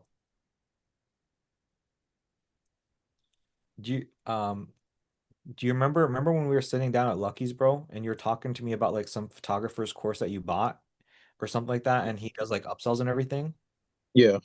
So this is who I was telling you about. I told you like me and Riviera are doing something where so basically he's basically figured out this is his system. Like he's figured out how to run ads for his girlfriend. His girlfriend, people will click on the ad, they'll book a call, she'll collect a $50 deposit, she does a photo shoot. We're walking through his like system so I can figure out how to do upsells and shit for him. Can you like do you remember like what the process was that that guy taught? Yeah, I do. Can you briefly go over that, bro? Like step by step, like first this happened, this happened, this happened, this happens. Yeah, for sure. I was listening the whole time, so I was definitely paying attention and all of that. So what he does, his name is damn, I forgot his name right off the bat. I'll send you his information though, so that way you can check him out. But essentially what he does a little bit differently, as opposed to just having everything automated, he has at the end something called like a grand premiere or which is the grand reveal where he's going to reveal everything. So you guys are just sending them the link with 150 or 250 pictures, and then they're selecting 15. What he does, and this is what I was doing, that turned like $300 photo shoots into like 1,500 just from doing this process. He would do the premiere, the reveal, where you have the photos already edited, and on the spot you can do it in person, or if that's going to take too much time on Zoom calls. In the spot you would upsell them those two extra photos, for example, or if instead of 15, if you want 25, then it's this much, or if you want the whole, then it will be 400, or whatever the case might be. And you upsell that. But the big difference maker was that he would have prints ready, so he would do it in person and will have prints ready, like they'll feel the prints or have albums of previous work. And then he will sell albums at like he'll position himself that they are the best of the best albums that he could put his hands on. So which he could sell $2,000 albums just on a photo session that could be like 1 hour. So the process, basically, the big thing is at the end when he does a reveal. The reveal is when they see the photos for the first time, so he builds a lot of suspense with that. He doesn't show them sneak peeks, doesn't do any of that. Build suspense. When they come in, it's kind of like a luxury. Like I would have wine, I would have snacks, popcorn, liquor, and they will come in to the studio, um, and then we'll like chop it up for a little bit, and then you show them everything. They select things right there on the spot, and then you offer prints. Basically, the prints is where the money's at. Okay. So when it comes to that photo shoot, before the photo shoot, is he structuring like, hey, it's 15 photos, it's 1 hour, and it's $200? Is anything like that being said before the photo shoot starts? Oh yeah, so he's not doing like that bait and switch thing. So he would do it every since from the very beginning, from first contact. He's anticipating that reveal, anticipating the prints and stuff like that. I don't know if that's what you meant. No. So what I'm saying is this. So he's not running ads to acquire customers, right? It's like he's like talking to you as if like you're organically selling this shit. Like somebody comes up to you, hey, I want a photo shoot. Yeah, he does everything organic. So from A to Z. So somebody comes into my DMs, hey, do you do photos? Yeah, I do photos. Let's chop it up. Hop on a phone call. Hey, so basically how it works is we pick a location. It's 1 hour long. You can bring 3 outfits. I'll come in there, take a bunch of photos. I'll direct you. And then at the end of it, and then once the photos, and so in terms of the photos, I charge $200 for 15 photos and all that. Does he say that or no? He doesn't say anything like, does he say like that on the discovery call? He goes very deep, similar to us with a discovery call. So Yes, but he what I'm saying is I'm just trying to understand pricing.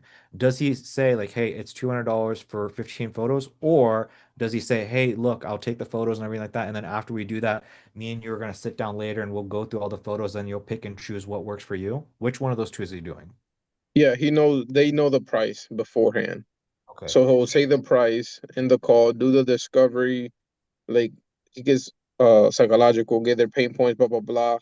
Like, okay, this is the price, this is what I think will be, these are the packages, this is the package that I think will be best for you.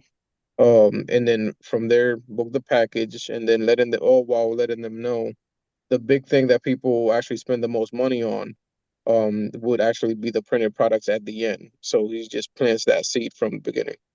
Okay, so he collects payment, it's $200 or whatever the hell it is, and then he's telling people, by the way, I'm gonna take these photos and I'm gonna show you them all printed out and stuff like that. You're gonna absolutely eat it up, and if you want digital product, we can certainly do that, but I'll show you what that looks like if that's something you're interested in. He kind of like plants that seed, something like that. Exactly. Yeah. And so then he does the photo session. After he does the photo, and so does he collect a deposit? Does he collect anything before? Yeah. Deposit all of that. Okay, and then he does the photo session. After he does a photo session, he's basically letting them know, after, let's say again, Sunday, I come and do the photo session, and it's like, hey, it's been so great. Look, I'm gonna get to working, editing, putting all this stuff together. Should be done on Tuesday. If you're available Tuesday, we'll sit down. I'll show you all the photos. We'll go through everything, and you'll pick and choose what you want. Essentially, yeah. Okay. And then Mhm. and then Tuesday he'll either do a Zoom call or in person. I have an idea. I'm getting it. It's like, okay, so yeah, so here are all the photos, 100 some photos. I'm going to show you what they all look like. Let me know which one of these you like. And then if they say they like these 50, it's like, cool. So these are the 15, da da da. Cool. Also, we've got, if you want, if you're interested in printed, we are doing a sale for that. It's typically 3,000, it'd be 2,000. You get all these photos, all this stuff. You get all this da da da da. He's doing that all in person. Exactly. So in-person sales, all of So that. they're basically saying, no, I don't want these 15. I would rather do this. Yeah. Interesting. Okay, I'm getting it. Okay, cool. So Riviera, so I mean, I don't know if that's something you guys want to fuck around with and play with. I think why that works. I mean, have you done this I know you've obviously done this. Have you done it over Zoom and has it worked for you? Or have you seen him do it over Zoom and it worked for him? I've done it over Zoom myself. Okay. Yeah, for regular senior session for a college graduate. She graduated her senior year in college. Was 300, ended up being over $2,000 worth of printed products, an album, canvas. So it was I guess What just the way. Mhm. what are your costs for that? Like, let's say you sell something in 2000, like what are your costs like in $50, $100? No, because they actually are really good products, so it could be like Oh, $500. oh Yeah. damn. Mm-hmm. So you're taking somebody who is going to pay $300. You said 300 or 500? 300 for Oops. like an hour session that includes like 20 photos. Gotcha. So you took something from making $300 to then you sell 2,000, you pocket 1,500. So you took 300 to $1,500 profit. Yeah. Cool. That makes sense to me, bro. Thank you for that. So I guess Riviera, I mean, what are your thoughts on this? Like, if I was in your shoes, I mean, it's a completely different ball game than what you guys are doing. Um, is there a way to Is there a way to systematize it? Probably like getting everybody jump onto the same Zoom. I don't know. Like my mind is like, but it's very different than what you guys are doing right now. He's like, what are your thoughts, bro? I mean, by the way, Islan, imagine this, bro. Imagine like what he's got. Imagine combining both of those. Like his shit, bro. I think his cost per lead. Riviera, what's your cost per lead, bro? I think Wendy's has been like $6 for like 2 months. It's like $6 for a lead, and then client cost per acquisition is what?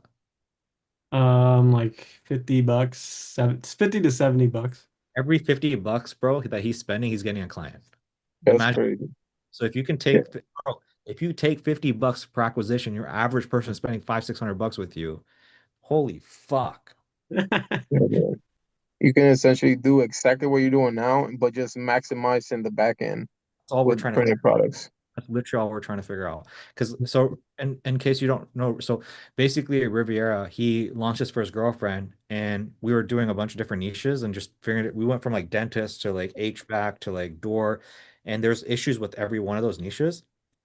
And then he was like telling me, he's like, by the way, I'm working on this thing with my girlfriend. I'm like, bro, what the fuck? Like, why are we wasting our time with this? Your shit with your girlfriend is so amazing. And then after that, I was like, okay, fuck HVAC. Like, what you need to be doing is selling the system to photographers. And so we pivoted that. And now for his photographers, it's costing $20 to get a book call with a photographer. Ooh, nice. And even that is good. Yeah. Yeah. So it's like if he spends theoretically, I don't know, fucking $500, he's going to close a photographer on paying him $5,000 to learn this whole system. And again, if we figure out LTV, his photographers are going to make so much money that they're going to be like, oh, 5,000 is a no-brainer. Does that make sense? So that's what we're trying. Yeah. Issue that we have right now with Riviera is I'm trying to figure out how to help him get his photographer to charge as much as possible. If we can figure that out, he's going to be fucking printing money. So Yeah. that's how this all is intertwined. So, I mean, I guess like what are your thoughts, Riviera, on hearing this? Oh yeah, no. I mean, I've been looking into different videos too, and I think I sent you one of a woman that's kind of like she has her own studio and she has people like kind of what you said, they kind of do it in person. And I think there is something to that. Being able to maybe even show a few prints beforehand. Could we do it through Zoom? If there's a way to do it through Zoom, I think that's even more Here's clutch. here's an idea, bro.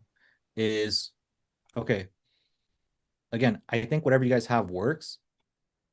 Maybe on the shoot day, what you do is you guys have a conversation. You say, hey, look, we have two different methods of doing things. I can either just like send some photos over your way. You can kind of pick and I mean, I don't even think you should do that, to be honest, because most people are gonna be like, oh, I want to do that. What you can say is like, cool, so the photo session is done, everything's done. If you'd like, what I can do is we can hop once I'm done, with the photos, we can hop on a Zoom call and I can walk you through the photos and show you them and walk you through what we did and which ones I would recommend. But obviously the choices, I don't know what the fuck you gotta say. Say some shit to set up a Zoom call. Yeah. Then on the Zoom call, I don't know what the fuck Estelon's script is. I don't know if maybe you two should team up and like let him take a few calls, but then like figure out what that needs to be and then close the deal. I mean, that's what I would honestly do if I was in your shoes.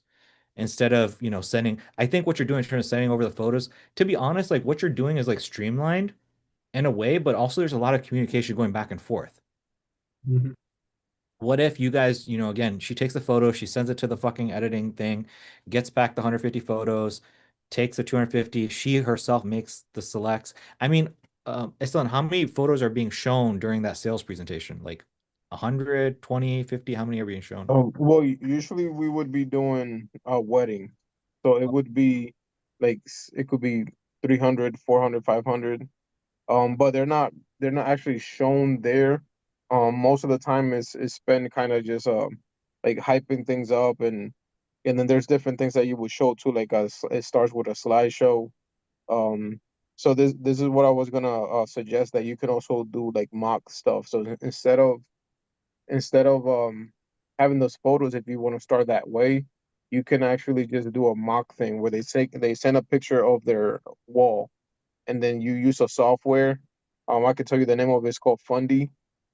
And then you can have their photos on their wall, and they could see a picture of it, so that way you don't have to actually physically print it.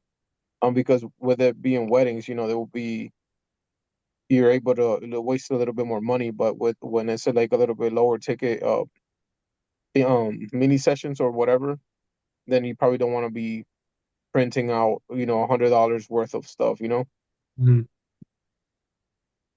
So are you saying to like tease that before the sales presentation, like show them like a few mock things, or are you saying to show that on the sales call? Yeah, well, not on the sales call, on the delivery, on the delivery day, like the day that he would deliver, that would be where he like basically builds up the whole suspense. Like, hey, I can't wait for you to see your photos, blah blah blah blah blah blah. Like the photos are finally ready. Let's set up for your day. All right, I will wait. So it's like building up suspense, and then the way that we would do it is like literally I will have champagne and wine, drinks and stuff like that. So it's like a celebration. That's what we would say. So they're coming in with that mentality, especially if it's in person. You having them sip a little something, and then they're gonna spend more money that way. What I'm saying is like Um, those mocks, are you showing those mocks during that day or are you showing them leading up to that day?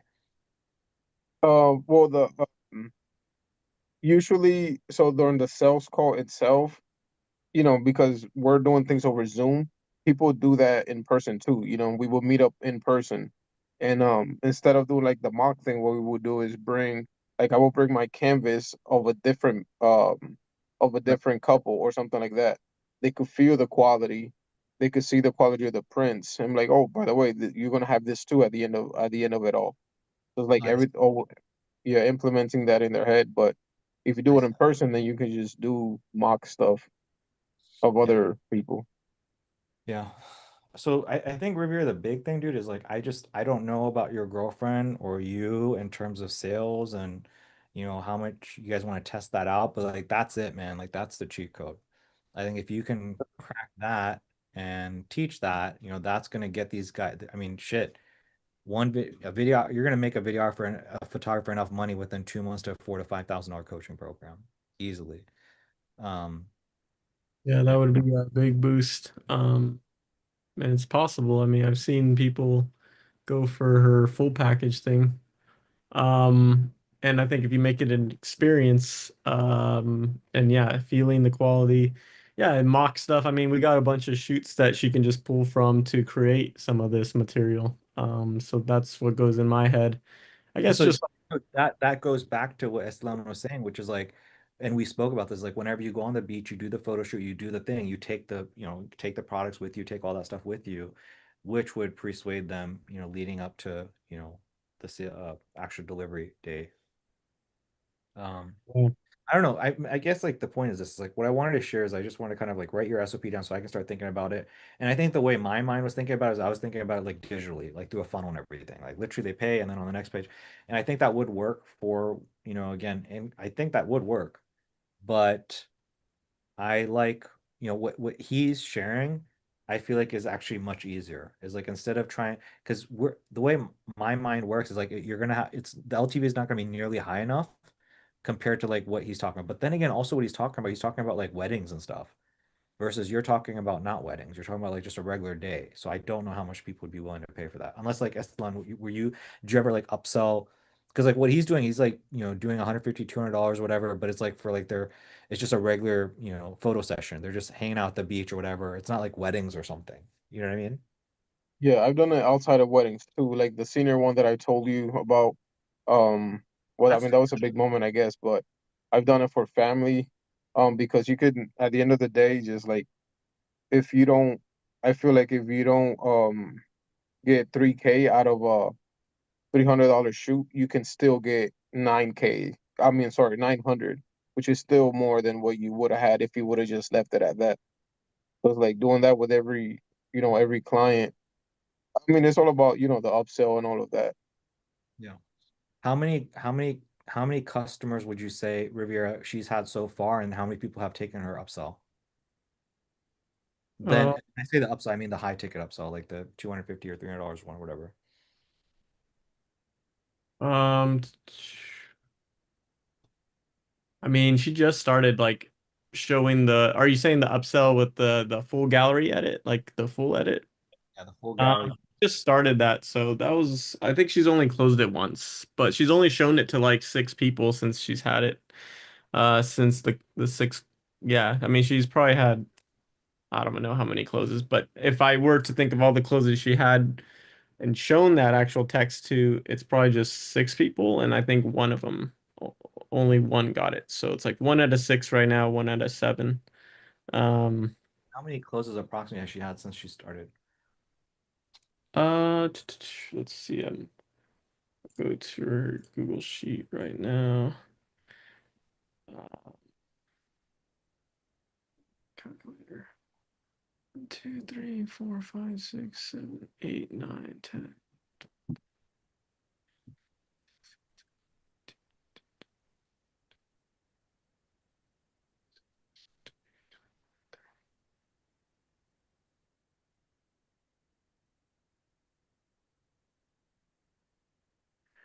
Um, like around 50.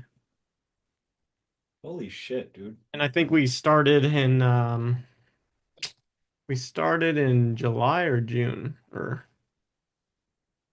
Yeah, or that's like fucking yeah, we it's like yeah, 10. April. Insane. I think May or June we started. Yeah. I'm And gonna she's done 50. I just, I mean, yeah, I mean, it's just, and she sold two 350s recently for 350 because they kept adding family members. So she's like, oh, anybody after 7 people is like in our full session for 350, and they're like, oh, sure, we'll do that. So yeah, I mean, some stuff's seamless. I feel like if we can just push, I feel like we're not been pushing. Like, I feel like we're just, we're just laying out a sticky trap and then it's catching shit. But like, what would it mean to actively push? Right. You and what would that do, right? So, I yeah, would, it's up to you. Keep doing what you're doing. I mean, I guess here, sleep on it and then get back to me. Let me know. Do you want to try to do a digital thing? If you want to do a digital thing, it'd be more like funnels and stuff and where my mind was going. Or if you want to pursue, what he's talking about and the high upsell and the Zoom calls, just sleep on it and then get back to me. Let me know. But like you or her have to do it before you guys can roll it out to the other members. yeah, for sure, for sure. Esteban, were you when you showed them like the photos, were you showing the final edits or were they just like unedited photos? Because I'm sure, I don't know your process, but just curious. I've tried both. At first I started with because I wanted to save time, so I would just do the unedited version. let them choose. But I feel that even though it takes a little bit more time, when they see that final photo, because it's gonna look so much better, they tend to want to upsell more. That's what I've heard time and time again. It's more upfront work, but it's worth it because they'll pick more because Yeah, dang. Yeah. We've thought about it. We're just doing the whole unedited, let them choose a bunch and then we'll edit them after. But yeah, I think if we do that, if we can just like commit to just doing it in the front, we'll probably get more upsells. So yeah, yeah, maybe you it's something can. I just experiment with one of my clients, like, or because she gets so many closes, we could just try it with like maybe half her closes and Yeah, just difference maybe or something like that. that's a great idea. And you can always do like a light final edit too, where you just copy and paste a preset, whenever they're in the same scene or whatever, and then just making it light, and then when they choose, you can go and do like that very final touch up and stuff like that. So that way you kind of just moving. Moving it, yeah, for sure.